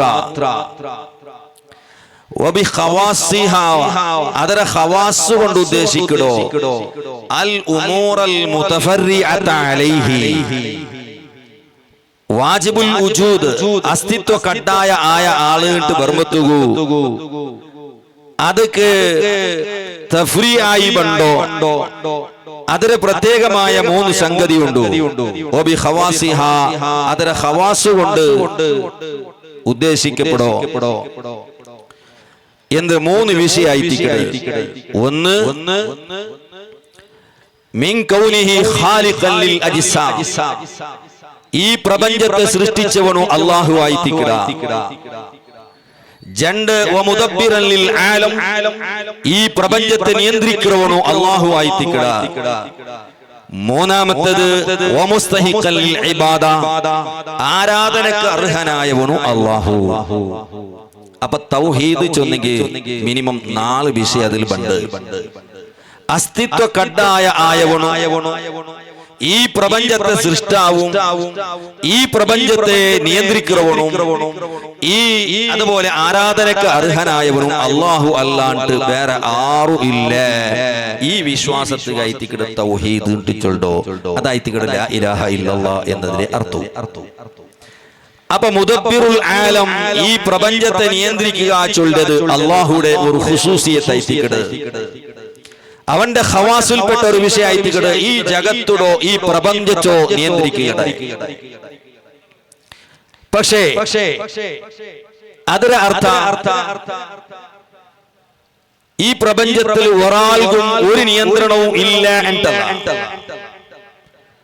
ഉദാഹരണത്തിന് നാണ് ഒരു സംസ്ഥ നടത്തുമ്പോ ഈ സംസ്ഥയും ഈ പ്രപഞ്ചത്തെ ഭാഗമായിത്തിക്കട. ആലമുടെ ഒരു ഭാഗമായിത്തിക്കട് നാൻ നടത്തോ സംസ്ഥ. അതല്ലെങ്കിൽ ഒരു സ്കൂൾ നടത്തുമ്പോ, ഒരു പള്ളി നടത്തുമ്പോ, ഒരു സ്ഥാപനം നടത്തുമ്പോ അത് ആലമുടെ ഒരു ഭാഗ. ಅದಕ್ಕೆ ಮ್ಯಾನೇಜರ್ ಇಕ್ರು, ಅದಕ್ಕೆ ಪ್ರೆಸಿಡೆಂಟ್ ಇಕ್ರು, ಹಂಗ ಅದರ ನಿಯಂತ್ರಿಕರ ಆಲ್ಮ. ಅಪ್ಪ ನಂಡೆ ಸ್ಥಾಪನ ನಾನು ನಿಯಂತ್ರಿಕರ ಚೊಲಂಬತ್ತಗು ನಾನು ಅಲ್ಲಾಹುಡೆ ಶರೀಕ್ ಉಂಟಲ್ಲ ಅದರ ಅರ್ಥ. ഞങ്ങളെ പള്ളി ഞങ്ങൾ നിയന്ത്രിക്കടാ ചൊല്ലുമ്പത്തുകൂ, ഞങ്ങളെ റായ ഞങ്ങൾ നിയന്ത്രിക്കടാ ചൊല്ലുമ്പത്തുകൂ ನಾನು ಅಲ್ಲಾಹುರೊಟ್ಟಿಗೆ ಶರೀಕಾಯ ನಾನು ಮುದಬ್ಬಿರುಲ್ ಆಲಂ ಟಲ್ಲದ್ರ ಅರ್ಥ. ಅಲ್ಲಾಹುಗೆ ಮಾತ್ರವುಳ್ಳ ತದ್ಬೀರುಲ್ ಆಲಂ 3 ವಿಷಯ ಐತಿಕಡೆ ശരിക്കും അർത്ഥാക്കിയാണ്. ഇവിടെ കുറെ സലഫിമാർ ഇവിടെ വന്നേ നുപ്പാട്ടിനൊക്കെ കേപ്പാട്ടിയ വായിച്ചുണ്ടോ? ഞാൻ പാടിച്ചൊന്നില്ലേ? ഇവിടെ ഒരു സലഫി പ്രവർത്തക ഒരു ക്ലിപ്പ് കടത്തിട്ട് ഞങ്ങളുടെ പ്രപഞ്ചത്തെ നിയന്ത്രിക്കടെ ഔലിയാക്കന്മാരുടെ വിശ്വസിക്കില്ല, സുന്നി രംഗ പ്രപഞ്ചത്തെ നിയന്ത്രിക്കടോ CM ഔലിയുള്ളായിട്ടിക്കടെ ഔലിയാക്കന്മാരായിട്ടിക്കടെ വിശ്വസിക്കടാറ്. അതുകൊണ്ട് ശരിക്കും അർത്ഥാക്കിയാണ്. അല്ലാഹു മുദബ്ബിറുൽ ആലമാണ് ചൊല്ലത് 3 അർത്ഥത്തിൽ. ഒന്ന് അത്തദ്ബീറുൽ ആമുൽ മുത്ലഖ്, അല്ലാഹു അല്ലാതെ ബാക്കി എല്ലാവരെയും തദ്ബീറുൻ ആം അത് അല്ലാഹു ആയിത്തിക്കടെ.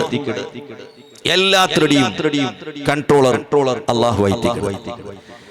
രണ്ടാമത്തേത് അത്തദ്ബീറു ദാതിയു, ദാതിയായ തദ്ബീർ സ്വന്തം കഴിവ് കൊണ്ട് നിയന്ത്രിക്കടോ, സ്വന്തം ശക്തി കൊണ്ട് നിയന്ത്രിക്കടോ അല്ലാഹു ആയിത്തിക്കടെ.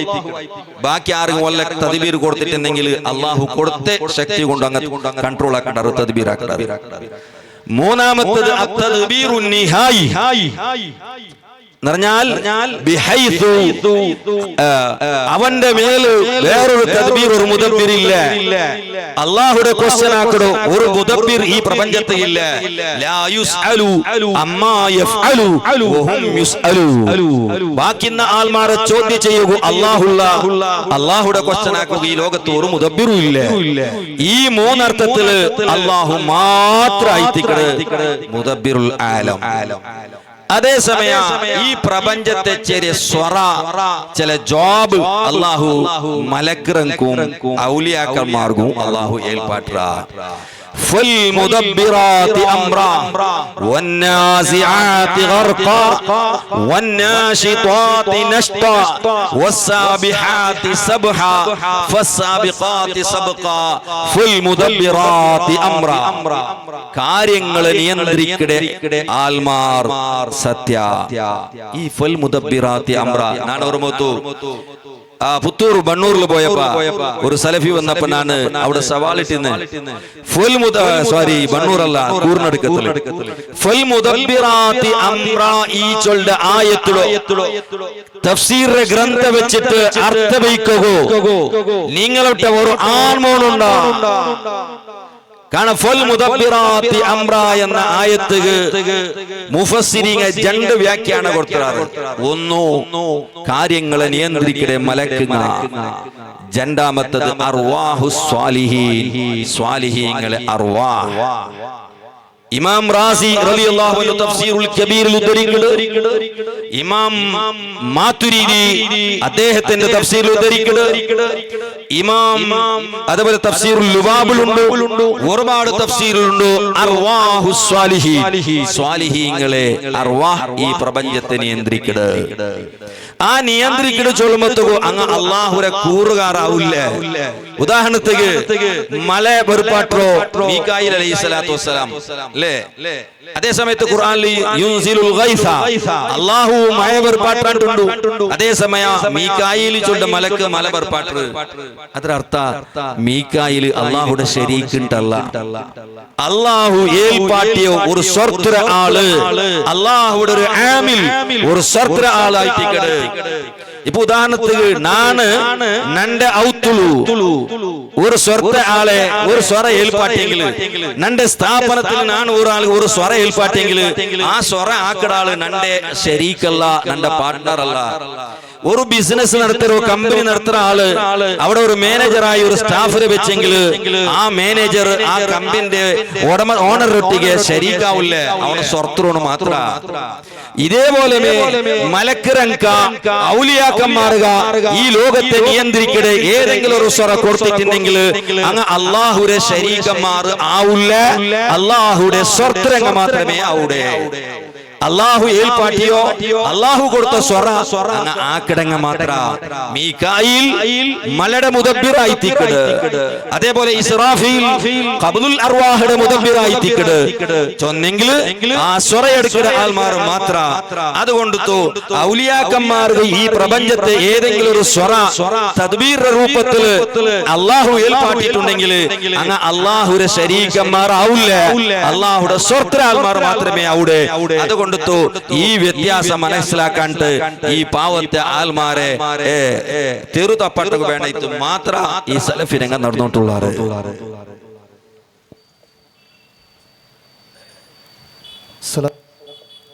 അസ്സലാമു അലൈക്കും.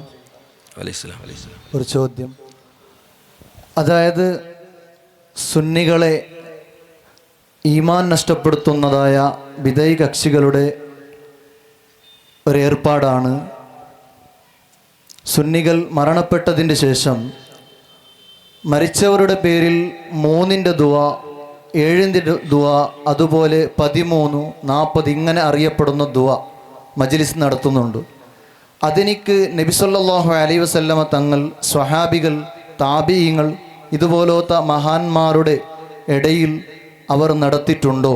ഒരു ചോദ്യം. മറ്റൊന്ന്, മരിച്ചതിന് ശേഷം ഖബറിൻ്റെ അടുത്ത് പോയി 7 ദിവസം 3 ദിവസം ഇങ്ങനെ 40 ദിവസം ഖത്മുൽ ഖുർആൻ, അതായത് നമ്മുടെ നാട്ടിൽ ജാമ ഖത്ത എന്ന് പറയപ്പെടുന്ന രീതിയിൽ നടത്തുന്നുണ്ട്.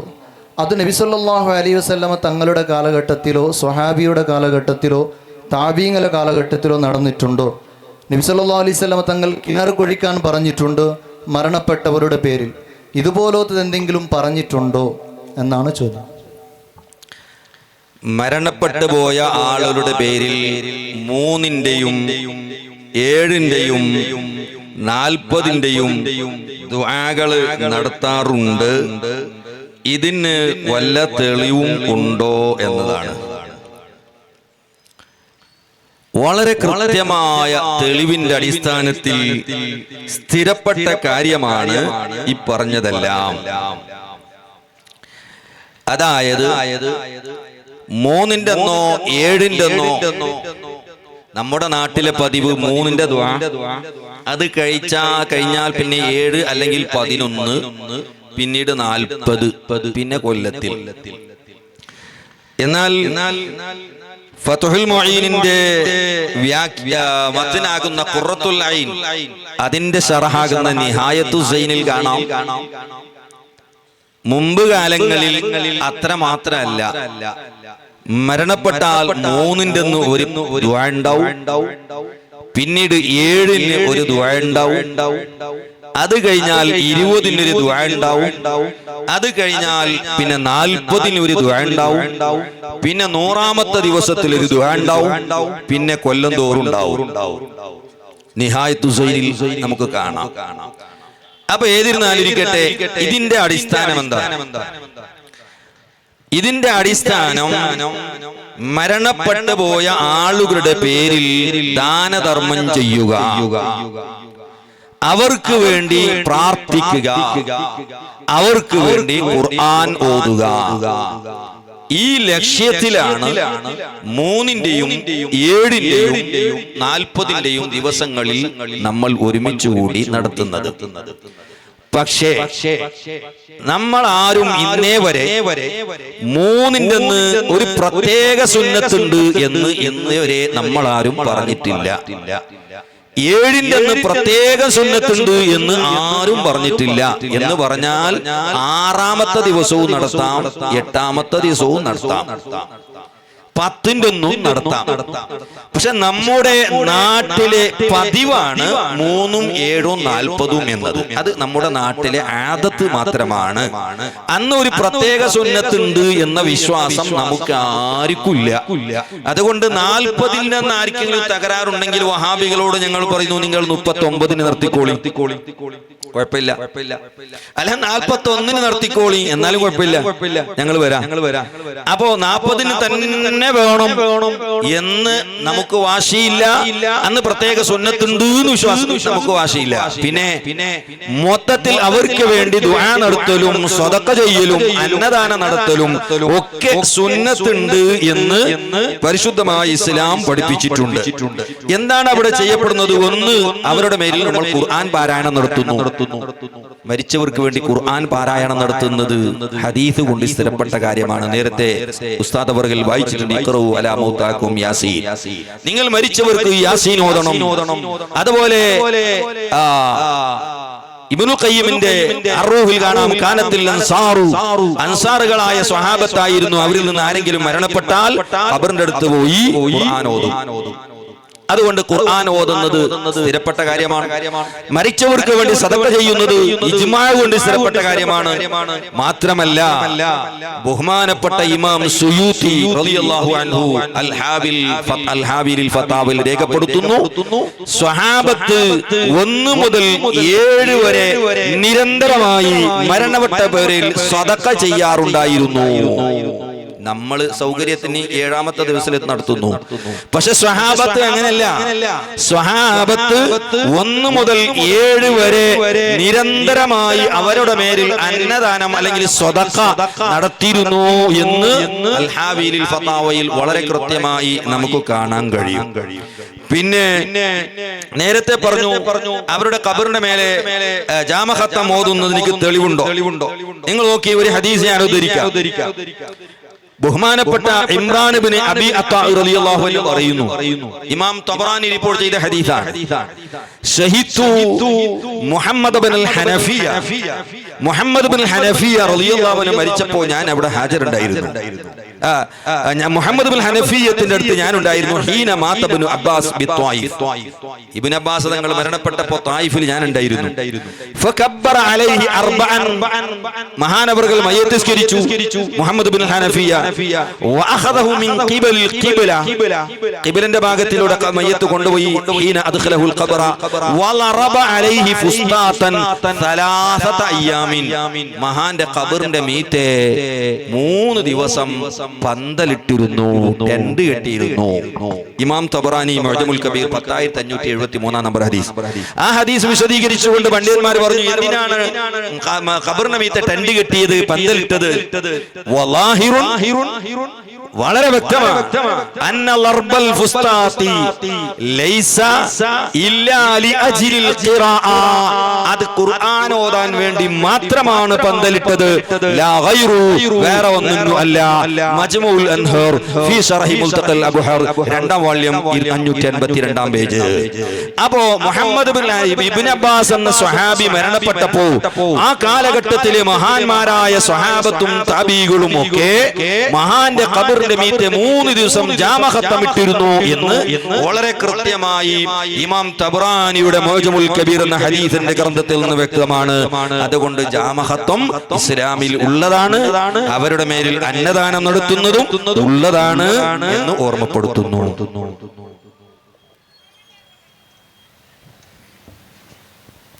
അസ്സലാമു അലൈക്കും.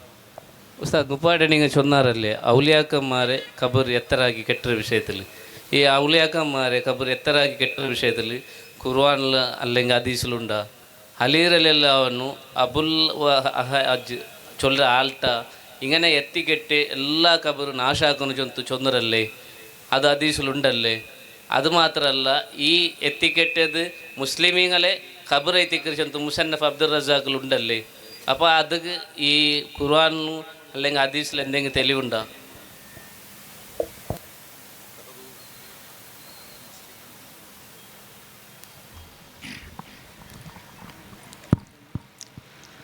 മഹാന്മാരുടെ ഖബർ ഉയർത്തിക്കെട്ടുന്നത് അത് പരിശുദ്ധമായ ഇസ്ലാം പുണ്യകർമ്മമായി പറഞ്ഞതാണ്. പരിശുദ്ധമായ ഖുർആനിലും ഹദീസിലും ധാരാളം തെളിവുകൾ അതിനുണ്ട്. അതേസമയം ബഹുമാനപ്പെട്ട അലി ഇബ്നു അബീ താലിബ് റളിയല്ലാഹു അൻഹു പൊളിക്കാൻ വേണ്ടി പറഞ്ഞു എന്നത് അത് മുസ്ലിമീങ്ങളുടെ ഖബറിനെ കുറിച്ച് അല്ല, യാനി ഖുബൂറുൽ മുശ്രിക്കീന എന്ന് മഹാന്മാരായ ഇമാമിയങ്ങൾ അതിനെക്കുറിച്ച് വ്യക്തമായി വിശദീകരിച്ചിട്ടുണ്ട്.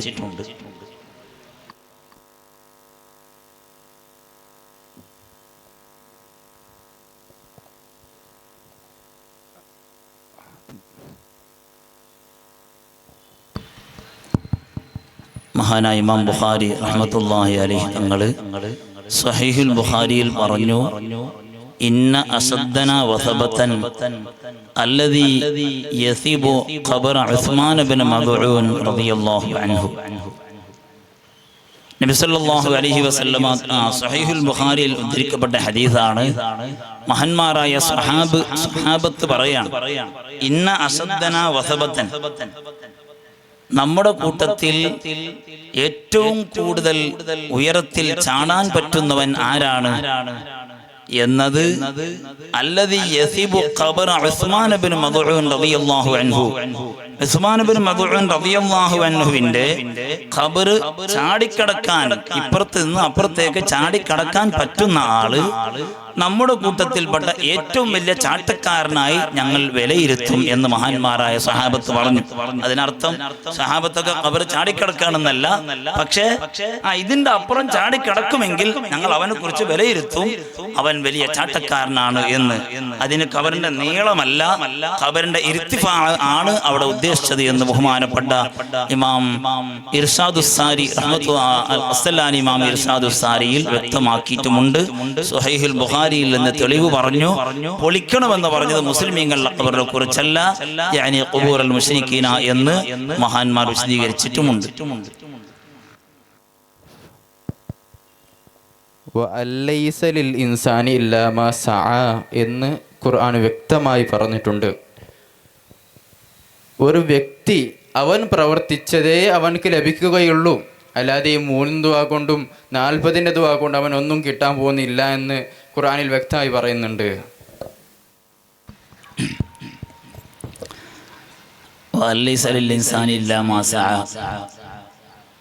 എന്ന ആയത്ത് ഞാൻ ഓർക്കുകയാണ്. ബഹുമാനപ്പെട്ട ശൈഖുന പൊന്മള ഉസ്താദ് അതിനെക്കുറിച്ച് പണ്ട് മറുപടി പറഞ്ഞപ്പോൾ പിന്നെ എന്തിനാണ് നിങ്ങൾ മരിച്ചവരുടെ പേരിൽ മയ്യത്ത് നിസ്കരിക്കുന്നത് എന്ന് ചോദിച്ചിരുന്നു. അപ്പൊ പിന്നെ വഹാബിക്കും ജമാഅത്ത് ഇസ്ലാമിക്കും മറുപടി ഉണ്ടായില്ല. അവർ പറഞ്ഞത് പിന്നെ ജീവിച്ചിരിക്കുന്നവർക്ക് മയ്യത്ത് നിസ്കരിക്കാൻ കഴിയില്ല, അതുകൊണ്ടാണ് ഞങ്ങൾ മരിച്ചവരുടെ പേരിൽ മയ്യത്ത് നിസ്കരിക്കുന്നത് എന്ന്. സത്യത്തിൽ എന്നതിന് അങ്ങനെ ഒരിക്കലും അർത്ഥമില്ല. അതുകൊണ്ടാണ് സുന്നിയായ ബാപ്പയാണെങ്കിലും ബാപ്പ സുന്നിയാണെങ്കിലും ആ ബാപ്പ മരണപ്പെട്ടു പോയതിനു ശേഷം സലഫിയിൽപ്പെട്ട ജമാഅത്ത് ഇസ്ലാമിയിൽപ്പെട്ട മകൻ ബാപ്പന്റെ അനന്തര സ്വത്ത് ചോദിക്കാൻ വേണ്ടി വരും. അപ്പോ അവനുണ്ടാവുകയില്ല. ഈ പറഞ്ഞതിനർത്ഥം ഒരിക്കലും എന്ന് പറഞ്ഞാൽ പരിശുദ്ധമായ ഖുർആനോ ഓതി ഹദീസ് ചെയ്യുന്ന ഒരിക്കലും അതിനെതിരല്ല. ബഹുമാനപ്പെട്ട ഇമാം ഹാഫിദ് ഇബ്നു ഹജർ അസ്ഖലാനി റഹ്മത്തുള്ളാഹി അലൈഹി തങ്ങൾ അവിടുത്തെ ഫത്ഹുൽ ബാരിയിൽ 8 മറുപടികൾ അതിന് കൊടുത്തിട്ടുണ്ട്. ഒരു നിലക്കും ഈ മരണപ്പെട്ടവരുടെ പേരിൽ ഓതുന്നതിനും ഓതിയാൽ അതിന് പ്രതിഫലം ലഭിക്കും എന്നതിനും 8 മറുപടിയിൽപ്പെട്ട അസാലിസു മൂന്നാമത്തെ മറുപടി അൽ മുറാദു ബിൽ ഇൻസാനി ഹാഹുന അൽ കാഫിറു ഖാലഹു അർ-റബീഉ ഇബ്നു അനസ് റഹ്മത്തുള്ളാഹി അലൈഹി തങ്ങൾ ആ പറഞ്ഞത് കാഫിരിങ്ങൾക്ക് അതുകൊണ്ടൊരു ഉപകാരവും ലഭിക്കുകയില്ല എന്നാണ്. ഇങ്ങനെ 8 മറുപടി ബഹുമാനപ്പെട്ട ഇമാം അൽ ഹാഫിദ് ഇബ്നു ഹജർ അസ്ഖലാനി റഹ്മത്തുള്ളാഹി അലൈഹി തങ്ങൾ ഫത്ഹുൽ ബാരിയിൽ കൊടുത്തിട്ടുണ്ട്. അതേസമയം മരിച്ചവർക്ക് ഉപകാരം കിട്ടുമെന്നതിന് ബഹുമാനപ്പെട്ട തോക്കി ഉസ്താദ് വരകൾ ഇവിടെ ധാരാളം തെളിവുകൾ പറയുകയും ചെയ്തു. പക്ഷേ മശ്ഹൂറായ അഭിപ്രായം ബഹുമാനപ്പെട്ട ഇമാം ഷാഫി റളിയല്ലാഹു അൻഹു പറയുന്നു, അന്നഹു ലാ യസിലു, അവർക്കത് സവാബ് കിട്ടൂല എന്നാണ്. അപ്പോൾ ഉസ്താദ് ഇതിനെ കുറിച്ച് എന്ത് പറയുന്നു? ഇമാമുന ശാഫിഈ റഹ്മത്തുള്ളാഹി അലൈഹി തങ്ങൾ അടക്കമുള്ള മുഴുവൻ ഇമാമിയങ്ങളും മരണപ്പെട്ടവർക്ക് ഓതിയാൽ കിട്ടും എന്ന് തന്നെയാണ് പറഞ്ഞത്. അതേസമയം എപ്പോഴാ കിട്ടുക? എവിടെയോ ഒരാൾ മരിച്ചു, എവിടെയോ ഒരാൾ ഇരുന്നിട്ട് ഖുർആൻ ഓതി, അതുകൊണ്ട് മാത്രം ഈ ഖുർആൻ ഓതിയതിന്റെ സവാബ് അവിടെ കിട്ടുമോ? മഹാന്മാരായ ഇമാമിങ്ങൾ പറഞ്ഞു, നിങ്ങൾ പറഞ്ഞ ആ ഇബാറത്ത് തന്നെ അന്നഹു ലാ യസിലു, ഈ ഇബാറത്ത് എന്താണ് അതിനർത്ഥമെന്ന് ബഹുമാനപ്പെട്ട ഇമാം സൈനുദ്ദീൻ മഖ്ദൂം തങ്ങളടക്കമുള്ള ശാഫിഈ മദ്ഹബിലെ മുഴുവൻ പണ്ഡിതന്മാരും വിശദീകരിച്ചിട്ടുണ്ട്. ആ പറഞ്ഞതിനർത്ഥം ഒന്നിരിക്കലോ മയ്യത്തിന്റെ അടുത്തിരുന്ന് ഓതുക, അപ്പൊ ആ മയ്യത്തിന് വേണ്ടിയാണ് ഓതുന്നത്, അപ്പൊ മയ്യത്തിന് കിട്ടും. അല്ലെങ്കിൽ ആ മയ്യത്തിന്റെ ഖബറിന്റെ അടുത്തിരുന്ന് ഓതുക, അപ്പൊ ആ മയ്യത്തിന് ലഭിക്കും. അതല്ലെങ്കിൽ ഓതിയിട്ട് ഈ ഓതിയതിന്റെ സവാബ് ആ മയ്യത്തിന് ഹദിയ ചെയ്യുക, അപ്പോഴും ആ മയ്യത്തിന് ലഭിക്കും. അതൊന്നുമില്ലാതെ എവിടെയോ ഒരാൾ മരിച്ചു, എവിടെയോ ഒരാൾ ഖുർആൻ ഓതി എന്നതുകൊണ്ട് മാത്രം ആ ഖുർആൻ ഓതിയതിന്റെ സവാബ് അവിടെ എത്തിക്കൊള്ളുന്നില്ല. അതേസമയത്ത് ഈ 3 രൂപത്തിലായാലും ഈ മരണപ്പെട്ടവർക്ക് അതിന്റെ സവാബ് കിട്ടുമെന്ന് ശാഫിഈ മദ്ഹബിന്റെ മുഴുവൻ ഫുഖഹാവും അവരുടെ ഗ്രന്ഥങ്ങളിൽ വിശദീകരിച്ചിട്ടുണ്ട്.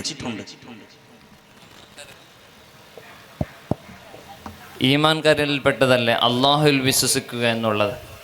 അലവി സഖാഫി ഉസ്താദ് വഹാബികളുടെ അൽമനാർ ഉദ്ധരിച്ചിട്ട് 1982-ൻ്റെയും 2004-ൻ്റെയും 2007-ൻ്റെയും ഇങ്ങനെ വിശദീകരിച്ച് അള്ളാഹുവിനെ അംഗവികലമാക്കുകയും അത് അള്ളാഹുവിനെ കളിയാക്കുകയും ഇതര മതസ്ഥർക്ക് അള്ളാഹുവിനെ കളിയാക്കാൻ ഒരു ഏനി വെച്ചു കൊടുക്കുകയും എന്ന് പറഞ്ഞ് ഒരു വഹാബി പ്രസംഗം ഞാൻ കേട്ടു.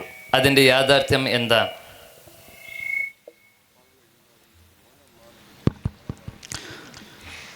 അള്ളാഹുവിനെ കളിയാക്കിയത് വഹാബികളാണ്, സലഫികളാണ്. ജെറി തോമസ് എന്ന് പറയുന്ന ക്രിസ്ത്യാനിയായ ഒരു പ്രഭാഷകൻ, അദ്ദേഹം നാട് നീളെ പ്രസംഗിച്ച് നടക്കുന്നുണ്ട്. പരിശുദ്ധമായ ഖുർആൻ അത് അള്ളാഹുവിന്റെ ഗ്രന്ഥമല്ല എന്ന്. അദ്ദേഹം അതിന് തെളിവായി പറയുന്നത് തന്നെ പണ്ട് കാലത്ത് 1950-ലെ അൽമനാറിൽ ഈ സലഫി വിഭാഗം തന്നെ അവരുടെ നേതാക്കന്മാർ കൃത്യമായി എഴുതി വെച്ചു, അള്ളാഹുവിന് കൈയുണ്ട് എന്നോ കാലുണ്ട് എന്നോ പറഞ്ഞാൽ അവൻ ഇസ്ലാമിൽ നിന്ന് പുറത്തുപോയ മുബ്തദിആയ കാഫിറാണ് എന്നും, അതിനാൽ അള്ളാഹുവിന് കൈയുണ്ട് എന്ന് കാലുണ്ട് എന്ന് പറയാൻ പാടില്ല, പറഞ്ഞാൽ അത് ഖുർആനെതിരാണ് എന്ന് 1950കളിൽ അൽമനാരിൽ ഈ സലഫി നേതാക്കൾ എഴുതി വെച്ചു. 2000 ആയപ്പോൾ അവർ തന്നെയാണ് പറയാൻ തുടങ്ങിയത് അള്ളാഹുവിന് കൈയുണ്ട് കാലുണ്ട് എന്ന്. ഈ രണ്ട് പ്രസംഗവും ഒന്നിച്ച് കേൾപ്പിച്ചുകൊണ്ട് ജെറി തോമസ് എന്ന് പറയുന്ന ക്രിസ്ത്യാനിയായ പ്രഭാഷകൻ ചോദിക്കുകയാണ്. അവൻ പറയുന്നു അള്ളാഹുവിന്റെ ഖുർആനിൽ ഒരു ആയത്തുണ്ട്, വലൗ കാന മിൻ ഇൻദി ഗൈറില്ലാഹി ലവജദൂ ഫീഹി ഇഖ്തിലാഫൻ കസീറ. അങ്ങനെ ഓതിയത് വലൗ കാന മിൻ ഇൻദി ഗൈറില്ലാഹി ലവജദൂ ഫീഹി ഇഖ്തിലാഫൻ കസീറ. വലൗ കാന മിൻ ഇൻദി ഗൈരില്ലാഹ്, ഈ പരിശുദ്ധമായ ഖുർആൻ ഇത് നിങ്ങൾ പറയുന്ന അള്ളാഹുവിൻ്റെത് അല്ലായിരുന്നുവെങ്കിൽ ഈ ഖുർആനിൽ ഒരുപാട് വൈരുദ്ധ്യങ്ങൾ ഉണ്ടാകുമായിരുന്നു എന്ന് ഖുർആനിൽ തന്നെ ഒരു ആയത്തുണ്ട്. അപ്പൊ 1950 ഈ ഖുർആൻ ഓതിയിട്ട് പറഞ്ഞു അള്ളാഹുവിന് കൈയില്ല കാലില്ല. ഇപ്പൊ 2000 അതേ ഖുർആൻ ഓതിയിട്ട് പറയുന്നു അള്ളാഹുവിന് കൈയുണ്ട് കാലുണ്ട്. അപ്പൊ ഖുർആനിൽ വൈരുദ്ധ്യമുണ്ട് എന്നായി. അതിനാൽ ഖുർആൻ അള്ളാഹുവിന്റെ ഗ്രന്ഥമേ അല്ല എന്ന് പറഞ്ഞിട്ട് ഇസ്ലാമിന്റെ ശത്രുക്കൾക്ക് ഇസ്ലാമിനെ പറയിപ്പിക്കാനും ഇസ്ലാമിനെ തമാശയാക്കാനും താരടിക്കാനും വടി കൊടുത്തതും അതിനെ എല്ലാ ഒത്താശയും ചെയ്തു കൊടുത്ത് ഈ സലഫികളാണ് ചെയ്തത്. സത്യത്തിൽ അവർ തന്നെ നേരത്തെ പറഞ്ഞു വെച്ചു കയ്യും കാലും ഇല്ല എന്ന് നേരത്തെ പറഞ്ഞു വെച്ചു. അതേ സമയത്ത് പിന്നീട് ഉണ്ട് എന്നും പറയുന്നു. ഇത് ഇസ്ലാമിനെ അവർ പരിഹസിക്കാൻ തുടങ്ങിയപ്പോൾ അവർക്ക് പിന്നെ നിൽക്കക്കള്ളിയില്ലാതെ ആയപ്പോൾ സുന്നികളുടെ മേലിൽ പറഞ്ഞതാണ്. സത്യത്തിൽ അവരാണ് ഇതിന്റെ എല്ലാത്തിന്റെയും കാരണക്കാർ. അവർ ആ ആശയത്തിൽ നിന്ന് മാറുകയാണ് വേണ്ടത്. എന്നാൽ ഒരിക്കലും ഇവിടെ പരിശുദ്ധമായ ഇസ്ലാമിനെ പരിഹസിക്കുന്ന ഒരവസ്ഥ ഉണ്ടാവുകയില്ല എന്ന് ഓർമ്മപ്പെടുത്തുന്നു. ഇവിടെ എല്ലാ സാധാരണക്കാരും അറിയേണ്ട ഒരു കാര്യമുണ്ട്. സാധാരണക്കാർ ചോദിക്കാറുണ്ട് സലഫികൾക്ക് എന്താണ് കുഴപ്പം? അവർ താടി വെച്ച് നെരിയാന്റെ മുകളിൽ പാൻറ് ഇട്ട് നിസ്കരിക്കുന്നു, നോമ്പൊടിക്കുന്നു, പിന്നെന്താണ് അവർക്ക് കുഴപ്പം? മറ്റു ചില ആളുകൾ മനസ്സിലാക്കിയത് സുന്നികളും സലഫികളും ഏതാനും ചില ചില്ലറ വിഷയങ്ങളിൽ മാത്രമാണ് അഭിപ്രായ വ്യത്യാസമുള്ളത്. കൈ നെഞ്ചത്ത് കെട്ടണോ താഴെ കെട്ടണോ, അല്ലെങ്കിൽ നിസ്കരിക്കുമ്പോൾ കൂട്ടുപ്രാർത്ഥന നടത്തണോ വേണ്ടേ, ഇങ്ങനെ ഏതാനും ചില്ലറ വിഷയങ്ങൾ മാത്രമാണ് സാധാരണക്കാരൊക്കെ ചിലർ ധരിച്ചത്. യഥാർത്ഥത്തിൽ ഏറ്റവും വലിയ അബദ്ധം കിടക്കുന്നത് അല്ലാഹുവിലുള്ള വിശ്വാസത്തിലാണ്. ഒരാള് യഥാർത്ഥ മുഅ്മിനാകണമെങ്കിൽ അള്ളാഹുവിനെ കൊണ്ട് വിശ്വസിക്കണമല്ലോ. ഈമാൻ കാര്യത്തിൽപ്പെട്ട ഒന്നാണല്ലോ അള്ളാഹുവിനെ കൊണ്ട് വിശ്വസിക്കുക എന്നത്. അള്ളാഹുവിനെ കൊണ്ട് വിശ്വസിക്കുമ്പോ എങ്ങനെയാണ് വിശ്വസിക്കേണ്ടത്? ഞാനൊരു ഉദാഹരണം പറയാം. ഒരു വിഗ്രഹം പോലെയുള്ള ഒരു സാധനത്തെ, അല്ലെങ്കിൽ കയ്യും കാലുള്ള ഒരു തടിയുള്ള ഒരു വസ്തുവിനെ സങ്കൽപ്പിക്കുകയും അത് അല്ലാഹു ആണ്, അഷ്ഹദു അല്ലാ ഇലാഹ ഇല്ലല്ലാഹ് എന്ന് പറയുന്നു, വഅഷ്ഹദു അന്ന മുഹമ്മദ് റസൂലുള്ളാഹി എന്നും പറയുന്നു. അല്ലാഹു അല്ലാതെ മറ്റൊരു ഇലാഹില്ല, അല്ലാഹു മാത്രമാണ് ഇലാഹ് എന്ന ഷഹാദത്ത് കലിമ ഉച്ചരിക്കുന്നു. അയാൾ നിസ്കരിക്കുന്നു. പക്ഷെ അയാൾ വിശ്വസിക്കുന്നെന്താ? അല്ലാഹ് എന്ന് പറഞ്ഞ ആ സാധനമാണ്, ആ സാധനമാണ് അല്ലാഹ്. അപ്പൊ ഒരു സാധനം, ഒരു തടിയുള്ള ഒരു വസ്തുവിനെ ഇലാഹാണെന്ന് സങ്കല്പിച്ചിട്ട് ആ അല്ലാഹു അല്ലാതെ ഒരു ഇലാഹില്ല എന്ന് വിശ്വസിച്ചാൽ അവൻ മുസ്ലിമാവോ? ഇല്ല. കാരണം അല്ലാഹുവിന് തടിയുണ്ട് എന്ന് ഒരുത്തൻ വിശ്വസിച്ചാൽ മഹാന്മാര് പറഞ്ഞവൻ കാഫിറാണ്. മാത്രമല്ല മിൻ ഉബ്ബാദി സ്വനം, അവൻ വിഗ്രഹാരാധകനാണെന്ന് ഇമാം സുബുക്കി തന്റെ തബഖാത്തിൽ രേഖപ്പെടുത്തുന്നു. ഇമാം ഗസാലി ഇൽജാമുൽ അവാമിൽ പറയുന്നു, അല്ലാഹുവിന് തടിയുണ്ട്, അവയവമുണ്ട് എന്ന് വിശ്വസിച്ചാൽ അവൻ യഥാർത്ഥത്തിൽ അല്ലാഹുവിൽ വിശ്വസിക്കുന്നവനല്ല, അവൻ വിഗ്രഹാരാധകനാണ്. നിങ്ങൾ സാധാരണക്കാരായ വഹാബികളോട് ചോദിച്ചു നോക്ക്, അള്ളാഹ് കണ്ണുണ്ടോ? അള്ളാഹ് കണ്ണുണ്ട്. കാലുണ്ടോ? കാലുണ്ട്. മുജാഹിദ് ബാലുശ്ശേരി ചോദിക്കുന്നുണ്ട്, സുന്നികൾ അള്ളാഹ് കണ്ണുണ്ടോ? കണ്ണില്ല. തലയുണ്ടോ? മുഖമുണ്ടോ? കാലുണ്ടോ? വടലുണ്ടോ? അതുമില്ല. പിന്നെന്താ അള്ളാഹാണ് നിങ്ങൾ?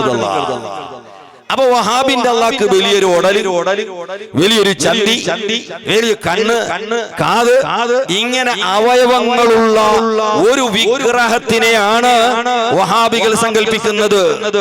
തൗഹീദ് ഇരിക്കട്ടെ, അവർക്ക് എന്ത് വലക്കന്റെ തൗഹീദ്? വഹാബികൾ അള്ളാഹുവിനെ പറ്റി തന്നെ ഇവർക്ക് അറിയില്ല, പിന്നലെ തൗഹീദ്. കണ്ടോ, എന്റെ കയ്യിൽ കുറെ ഉണ്ട്. വഹാബികൾ അള്ളാഹിനെ പറ്റി അള്ളാഹ്ക്ക് കണ്ണുണ്ട്, അള്ളാഹ്ക്ക് കാലുണ്ട്, അള്ളാഹ്ക്ക് പിന്നെ ശരീരമുണ്ട്, എല്ലാം എഴുതി വെച്ചത്. പിന്നെ പറയും ആകാശത്തിലാണ് ഇരിക്കുന്നത്, അർശിന്റെ മുകളിലാണ് ഇരിക്കുന്നത്.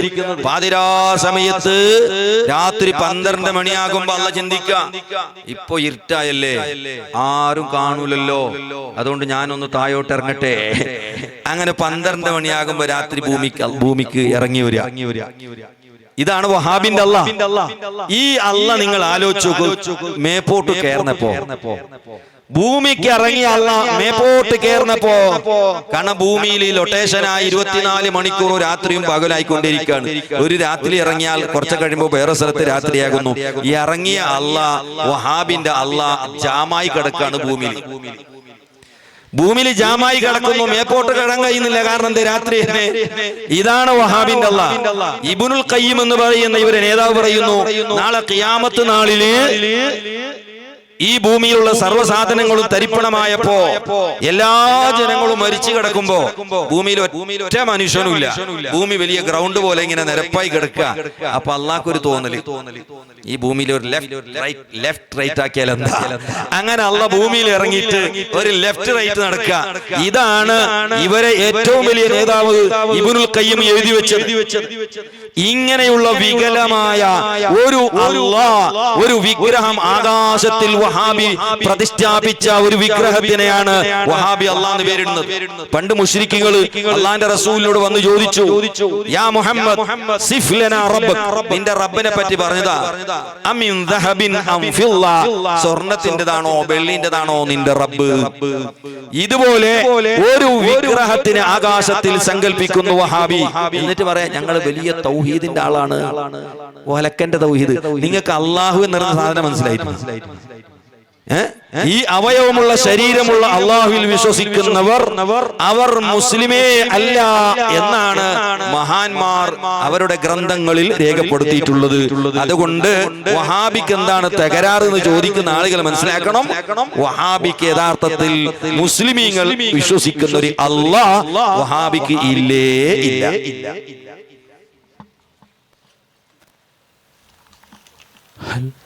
ഖുർആനിൽ ഖുൽ റബ്ബി ഖുൽ റബ്ബന എന്നൊക്കെ അമ്പിയാക്കള് ദുആ ചെയ്തതായി പറയുന്നുണ്ട്. അവിടെയൊക്കെ അമ്പിയാക്കള് അള്ളാഹു അല്ലാത്തവരോട് ദുആ ചെയ്തതായി ഖുർആനിൽ വല്ലയിടത്തും നിങ്ങൾക്ക് പറയാൻ പറ്റുമോ? നല്ല കണക്കായി ചോദ്യം. ഖുർആനിൽ അല്ലാഹുവിനോട് കുറെ ചോദ്യമുണ്ട്. റബ്ബന റബ്ബന ആതിന റബ്ബന ഗ്ഫിർ ലനാ വലി ഇഖ്വാനിന അല്ലദീന സബഖൂന റബ്ബന ഹബ് ലനാ മിൻ അസ്വാജിന വദുർരിയതിന, ഇങ്ങനെ കുറെ ദുആ ഉണ്ട്. ആ ദുആകളെ കൂട്ടത്തിൽ അല്ലാഹ് അല്ലാത്തവരോട് വല്ലതുണ്ടോ? ഈ ചോദ്യം തന്നെ ഇത് വഹാബികൾ ചോദിക്കുന്ന ചോദ്യമാണ്. നിങ്ങൾ മനസ്സിലാക്ക് ഈ പറഞ്ഞത് ഏതുപോലെ എന്നറിയോ? എന്റെ കൊട്ടയില് കുറെ തേങ്ങ ഉണ്ട്, ആ തേങ്ങന്റെ കൂട്ടത്തിൽ വല്ല അടക്കണ്ടോ എന്ന് ചോദിച്ച പോലെയാണ് അല്ലേ? എന്റെ തൊട്ടന്റെ ഉള്ളിൽ കുറെ തേങ്ങ ഉണ്ട്, ആ തേങ്ങയിൽ അടക്കണ്ടോ എന്ന് ചോദിച്ച പോലെയാണ്. റബ്ബന റബ്ബന എന്ന് അള്ളാഹിനോട് ചോദിച്ച അതിലെങ്ങനെ കൂട്ടരെ അല്ലാഹ് അല്ലാത്തവരോടുണ്ടാകുക? അതേസമയം അള്ളാഹു അല്ലാത്തവരോട് ചോദിക്കാൻ ഖുർആനിൽ തെളിവുണ്ടോ എന്ന് സഹായത്തേട്ടവും പ്രാർത്ഥനയും രണ്ടും ഒന്നാക്കി കലർത്തിക്കൊണ്ടാണ് വഹാബി ഈ തട്ടിപ്പ് നടത്തുന്നത്. അത് ദുആയാണ്, പ്രാർത്ഥനയാണ്. എന്നാ ഒരേപോലത്തെ രണ്ട് വേർഡ് ഖുർആനിൽ തന്നെ കാണിച്ചുതരാം. ربنا اغفر ربنا لا تؤاخذنا إن نسينا. ഖുർആനാണല്ലോ, ശ്രദ്ധിക്കേ, ഖുർആന്റെ ദുആയാണല്ലോ. റബ്ബന ലാ തുആഖിദ്നാ ഇൻ നസീനാ, ഞങ്ങൾ മറന്നിട്ട് വല്ലതും ചെയ്താൽ ഞങ്ങളെ ശിക്ഷിക്കല്ല അല്ലാഹ്. ഇത് പ്രാർത്ഥനയാണോ ദുആയാണോ ഇബാദത്താണോ? ആണ്. പ്രാർത്ഥനയാണ്, ദുആയാണ്, ഇബാദത്താണ്.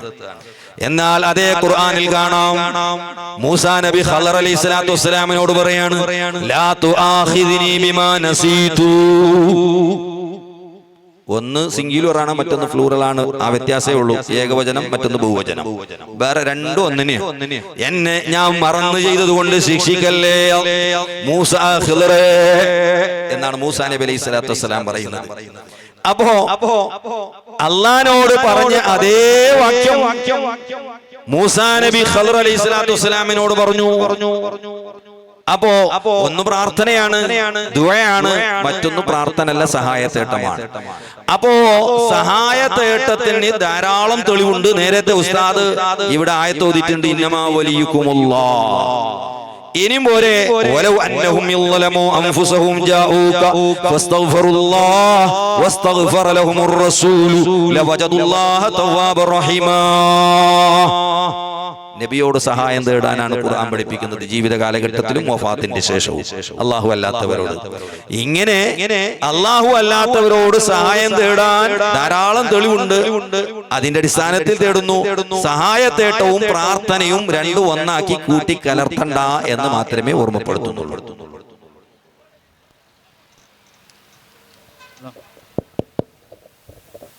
അസ്സലാമു അലൈക്കും.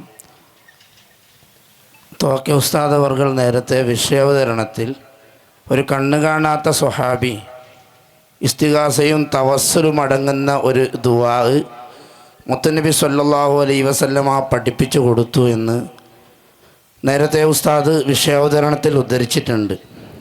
പക്ഷേ ഇത് പറയുമ്പോൾ വഹാബികൾ സാധാരണ പറയാറുള്ളത് അതിൻ്റെ സനദിലെന്തോ പ്രശ്നമുണ്ട്, അബൂ ജഅഫർ എന്ന് പറയുന്ന ആൾ സനദിലുള്ളത് കൊണ്ട് അത് സ്വീകരിക്കാൻ പറ്റൂല എന്നാണ്. അതിൻ്റെ യാഥാർത്ഥ്യ ഉസ്താദൊന്ന് വിശദീകരിച്ചാൽ.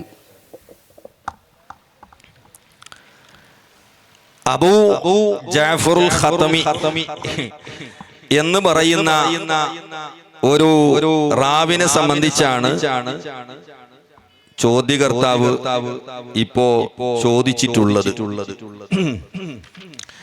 അവിടെ ഇമാം തിർമിദി റളിയല്ലാഹു അൻഹുവിനെ സംഭവിച്ച ഒരു സബഖ് കലം ആണ് യഥാർത്ഥത്തിൽ അവിടെ സംഭവിച്ചിട്ടുള്ളത്. നുസാഖിന്റെ അഥവാ ഒരു പകർത്ത് നടത്തുണ്ടായ ഒരു പിഴവ് മാത്രമേ ഉള്ളൂ. അബൂ ജഅഫർ റാസി, അബൂ ജഅഫറുൽ ഖതമി അൽ മദനി, ഇങ്ങനെ രണ്ടാളുണ്ട്. അപ്പോ ഇമാം തിർമിദി അവിടെ പറഞ്ഞു വഹുവ ഗൈറുൽ ഖതമി. ഈ ഹദീസിന്റെ റിപ്പോർട്ടിലുള്ള അബൂ ജഅഫർ ഖതമി അല്ല, ഖതമിയും മദനിയും ഒരാളാണ്. അപ്പൊ ഖതമി അല്ല എന്ന് പറയുമ്പോ പിന്നീട് വരുന്നത് അബൂ ജഅഫർ റാസി എന്ന് പറയുന്ന ആളാണ്. അദ്ദേഹം ദുർബലനാണെന്ന് ചില ആളുകൾ പറഞ്ഞിട്ടുണ്ട്. അതുകൊണ്ടാണ് വഹാബികൾ അതിന്റെ മേലെ തൂങ്ങുന്നത്. തിർമിദി ഇമാം അങ്ങനെ പറഞ്ഞിട്ടുണ്ട്. എന്നാൽ അതിനെ ഇബ്നു തൈമിയ തന്നെ എനിക്ക് മറുപടി കൊടുക്കുന്നുണ്ട്.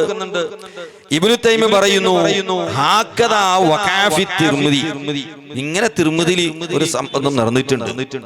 വസായിറുൽ ഉലമായി ഖാലു, എല്ലാ പണ്ഡിതന്മാരും പറഞ്ഞു ഹുവ അബൂ ജഅഫറുൽ ഖതമിയാണ് വഹുവ സ്വവാബ്, അതാണ് ശരി എന്ന് ഇബ്നു തൈമിയ തന്നെ അദ്ദേഹത്തിന്റെ ഖായിദത്തുൻ ജലീല ഫി തവസ്സുലി വൽ വസീല എന്ന ഗ്രന്ഥത്തിൽ പറയുന്നു.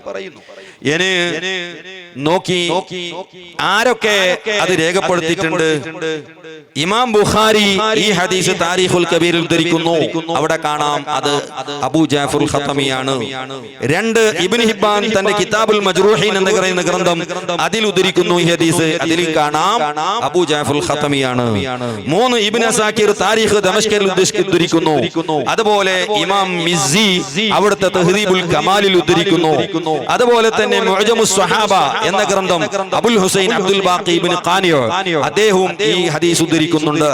അതുപോലെ ദഹബി അദ്ദേഹത്തിന്റെ സീർ അലാമിൻ നുബല 7 അബൂ നുഐമുൽ അസ്ബഹാനി 8 അബുൽ ഖാസിം അബ്ദുല്ലാഹി മുഹമ്മദ് ഇബ്നു ഷാഹിൻ ഷാ അദ്ദേഹത്തിന്റെ മുഅ്ജമുസ് സ്വഹാബ, ഇമാം ഇബ്നു മാജ അദ്ദേഹത്തിന്റെ സുനനിൽ, അഹ്മദ് ഇബ്നു ഹംബൽ തന്റെ മുസ്നദില്, 11 ഇമാം ഇബ്നു സുന്നി അംറുൽ യൗമി വൽ ലൈല, 12 ഇമാം ഇബ്നു ഖുസൈമ തന്റെ സ്വഹീഹ് ഇബ്നു ഖുസൈമ, 13 ഇമാം ബൈഹഖി അദ്ദഅവാത്, 14 ഇമാം ഹാക്കിം തന്റെ മുസ്തദ്റക്, 5 ഇമാം തബ്റാനി തന്റെ അൽ മുഅ്ജമുൽ കബീർ, 16 ഇമാം ഇബ്നു അബി ഹാത്തിം തന്റെ ഇലലുൽ ഹദീസ്.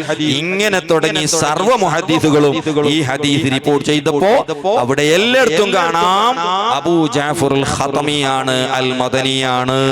അതുകൊണ്ട് തന്നെ അത് നേരത്തെ പറഞ്ഞതുപോലെ നുസാഖിൽ നിന്നുണ്ടായ കോപ്പി പകർത്തി എഴുതുമുണ്ടായ ഒരു പെശക് മാത്രമേ ഉള്ളൂ എന്നല്ലാതെ യഥാർത്ഥത്തിൽ അവിടെ അബൂ ജഅഫറുൽ ഖതമി അൽ മദനിയാണ്, അബൂ ജഅഫർ റാസി അല്ല.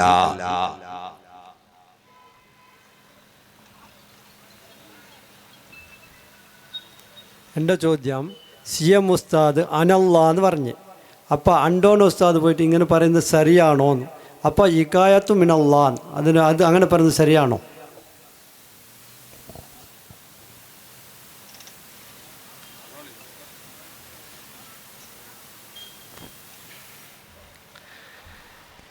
സിയമുല്ലാഹി അനല്ലാ എന്ന് പറഞ്ഞിട്ടുണ്ട് എന്ന് ആര് പറഞ്ഞു? നിങ്ങൾ പറയുന്നത് ഒരു ഉസ്താദ് പറഞ്ഞതാ. അപ്പോൾ ഉസ്താദ് CM മൗലവിയോട് പോയി ചോദിച്ചു. ഒരു അഡ്രസ് ഇല്ലാത്ത കഥയുമായി ബന്ധപ്പെട്ട് ചോദ്യം ചോദിക്കരുത്.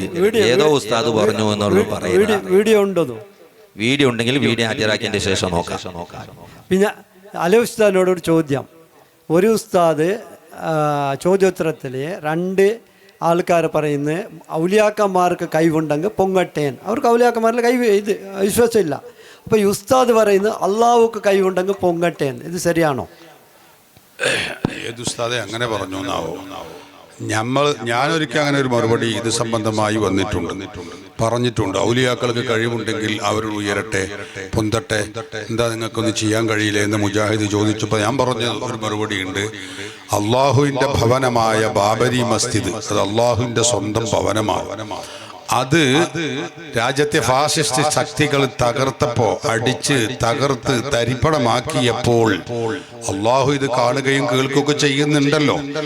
അള്ളാഹുവിന് കഴിവില്ലാത്തത് കൊണ്ടല്ലല്ലോ. അള്ളാഹുവിന് ഇതുകൊണ്ട് അവരെ തടുക്കാൻ കഴിഞ്ഞില്ല, അതിന് കഴിവില്ല എന്ന് പറയാൻ പറ്റുമോ? ഇല്ലല്ലോ. പക്ഷെ ആ കഴിവ് അള്ളാഹു അവിടെ പ്രകടിപ്പിച്ചിട്ടില്ല. അതുകൊണ്ട് അള്ളാഹുക്ക് കഴിവില്ല എന്ന് വരൂല. അള്ളാഹുവിന്റെ കഴിവ് അവിടെ അള്ളാഹു പ്രകടിപ്പിച്ചില്ല. ഇത് എല്ലാവർക്കും ബോധ്യപ്പെട്ട ഒരു കാര്യമാണ്. എന്നാൽ അതുപോലെ തന്നെ ഔലിയാക്കന്മാർക്ക് കഴിവില്ലാത്തത് കൊണ്ടോ കറാമത്തില്ലാത്തത് കൊണ്ടോ ഒന്നുമല്ല. അള്ളാഹു ഉദ്ദേശിക്കുന്ന അല്ലെങ്കിൽ ഔലിയാക്കൾ അള്ളാഹുവിന്റെ മശീഅത്തോടെ ഔലിയാക്കൾ ഉദ്ദേശിക്കുമ്പോഴേ അത് വരികയുള്ളൂ, അത് പ്രകടിപ്പിക്കുകയുള്ളൂ എന്നാണ് നമ്മളൊക്കെ സാധാരണ അതേക്കുറിച്ച് പറയാറുള്ളത്. ഇത് തമ്മിൽ താരതമ്യം ചെയ്യുന്നതിന്റെ ഉദ്ദേശ്യം ഇതാണ്. ഇത് മനസ്സിലാക്കാതെ എന്തെങ്കിലുമൊക്കെ അങ്ങനെ വായിൽ വന്നത് വിളിച്ചു കൂവിക്കൊണ്ടിരിക്കുന്നതാണ് ബിദഅകൾ. അതിൽ നമ്മളാരും വഞ്ചിതരാകരുത്.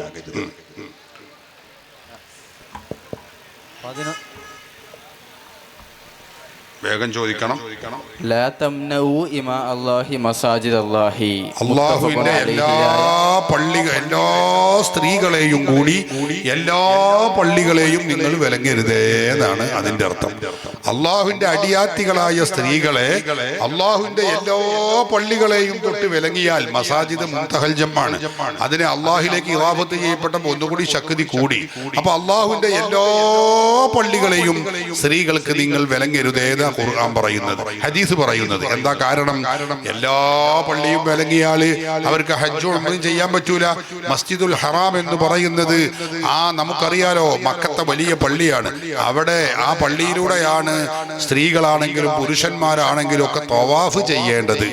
അത് അവർക്ക് തടയാൻ പാടില്ല.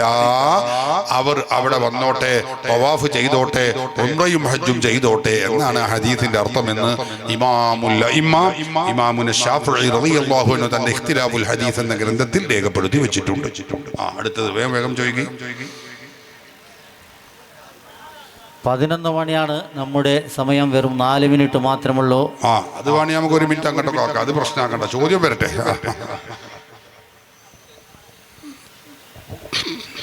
അസ്സലാമു അലൈക്കും വറഹ്മത്തുള്ളാഹി. ഒരു പൊതുവായ അവസാനമായിട്ട് ചോദിക്കേണ്ടത് പോലെ ഒരു ചോദ്യമാണ് ഞാൻ ചോദിക്കുന്നത്. ഞങ്ങളുടെ നാട്ടിൽ കുമ്പള ബംബ്രാണ് ഒരു ഖാലിദ് എന്ന് പറയുന്ന ഒരു സുന്നി, അദ്ദേഹം ഒരു ഉംറ സർവീസ് നടത്തുന്നുണ്ട്. ആളെ പേര് പറയണ്ട, അതൊക്കെ ഓരോ വ്യക്തിപരമായ വിഷയങ്ങളാണ്, നമ്മളതൊന്നും പറയേണ്ടില്ല. വിഷയം എന്താണ്, നമ്മളെ പൊതുവിൽ നമ്മുടെ ഉമ്മത്തിനെ ബാധിക്കുന്ന വിഷയം എന്താണെങ്കിൽ അതിന് മറുപടി പറയാം. ആളെ പേരൊന്നും അദ്ദേഹം ധാരാളം സേവനങ്ങൾ ചെയ്യുന്നുണ്ട്, രോഗികൾക്കൊക്കെ നല്ല സംഭാവനയൊക്കെ നൽകി സഹായിക്കുന്നുണ്ട്. അതിൻ്റെ കൂടെ ഉംറക്ക് വളരെ വില കുറച്ച് അദ്ദേഹം കൊണ്ടുപോകുന്നുണ്ട്. പക്ഷേ കൊണ്ടുപോകുമ്പോൾ അതിൽ സർവീസ് നടത്താനും ചെയ്യിപ്പിക്കാനും കൊണ്ടുപോകുന്നത് അധികവും സലഫി പണ്ഡിതന്മാരെയാണ്. അവര് കൊണ്ടുപോയി ബദറിൽ ഉഹദിലൊക്കെ എത്തിക്കഴിഞ്ഞാൽ ചെറിയൊരു മാറ്റങ്ങളൊക്കെ പ്രസംഗത്തിൽ വരാറുണ്ട്. അതൊക്കെ കഴിഞ്ഞ് തിരിച്ചു വന്നാൽ ഉംറ ചെയ്തവർ പറയാറുള്ളത് അവർ സലഫികളാണെന്ന് നമുക്കറിയാലോ. അതുകൊണ്ട് നമ്മുടെ ഉംറ ശരിയാവുമല്ലോ, ഉംറ ശരിക്ക് ചെയ്തല്ലോ, അങ്ങനെയും അതിനെ കുറ്റം പറയണ്ട എന്നും അതുപോലുള്ള കാര്യങ്ങൾ പറഞ്ഞ് വീണ്ടും വീണ്ടും ഉംറ വികസിച്ചു കൊണ്ടിരിക്കുകയാണ്. ഇതിനെക്കുറിച്ച് നമുക്കൊന്നും പറയാനും കഴിയുന്നില്ല. അവരുടെ ഉംറ ശരിയാണോ എന്നതാണ്. അതിനുള്ള മറുപടി എൻ്റെ പ്രസംഗത്തിന്റെ തുടക്കത്തിൽ ഞാൻ പറഞ്ഞു. ബിദ്അത്തുകാർ ചെയ്യുന്ന ഇബാദത്തുകൾ ലാ യഖ്ബലുല്ലാഹു ലിസാഹിബി ബിദ്അ, പുത്തൻവാദികൾ ചെയ്യുന്ന ആ കർമ്മങ്ങൾ അവരിൽ നിന്ന് അല്ലാഹു സ്വീകരിക്കൂല. സൗമൻ വലാ സ്വലാത്തൻ വലാ സ്വദഖത്തൻ വലാ ഹജ്ജൻ വലാ ഉംറ, ഹജ്ജും ഉംറയും ഒന്നും അവരിൽ നിന്ന് സ്വീകരിക്കൂല എന്ന് റസൂലുള്ളാഹി പഠിപ്പിച്ചതാണ്. അപ്പൊ സ്വീകരിക്കാത്ത ആളുകൾ നേതൃത്വം നൽകിയിട്ട് നടത്തുന്ന ഉംറയും ആ ഹജ്ജിന്റെ ഒക്കെ രൂപവും കോലവും എന്തായിരിക്കും എന്ന് നമുക്കെല്ലാവർക്കും അറിയാം. മാത്രമല്ല അഹ്ലുസുന്നത്തി വൽ ജമാഅത്തിൽ പെട്ട ആളുകൾക്ക് ഇമാമത്ത് നിൽക്കാനും നേതൃത്വം നൽകാനും ബിദ്അത്തുകാരായ ആളുകളെ നിശ്ചയിക്കൽ തന്നെ ഹറാമാണെന്ന് ഇമാമുമാർ ഫിഖ്ഹിന്റെ കിതാബുകളിൽ രേഖപ്പെടുത്തി വെച്ചതുമാണ്. ഒരിക്കലും അത് ചെയ്യാൻ പാടില്ല. അങ്ങനെ ചെയ്യുന്നത് ശരിയുമല്ല. അയാൾ ആ നടത്തുന്ന ആളോട് ഇത് ഉത്ബോധിപ്പിക്കണം. അത് ശരീഅത്തിന് വിരുദ്ധാണ്, അഹ്ലുസുന്നത്തിന്റെ നിലപാടുകൾക്ക് വിരുദ്ധാണ്. 14 നൂറ്റാണ്ട് കാലത്തെ മുസ്ലിമീങ്ങളുടെ മുസ്ലിം പാരമ്പര്യത്തിനും വിരുദ്ധമാണ്. അരുതരുതേ, ചെയ്യരുതേ, പാടില്ല എന്ന് തന്നെ നിങ്ങൾ പറയണം. അല്ലെങ്കിൽ എൻ്റെ ഈ വോയിസ് അദ്ദേഹത്തിന് എത്തിച്ചു കൊടുക്കണം. ശരി, അടുത്തത് നമ്മൾ നല്ല നിരക്ക് നിർത്തുക.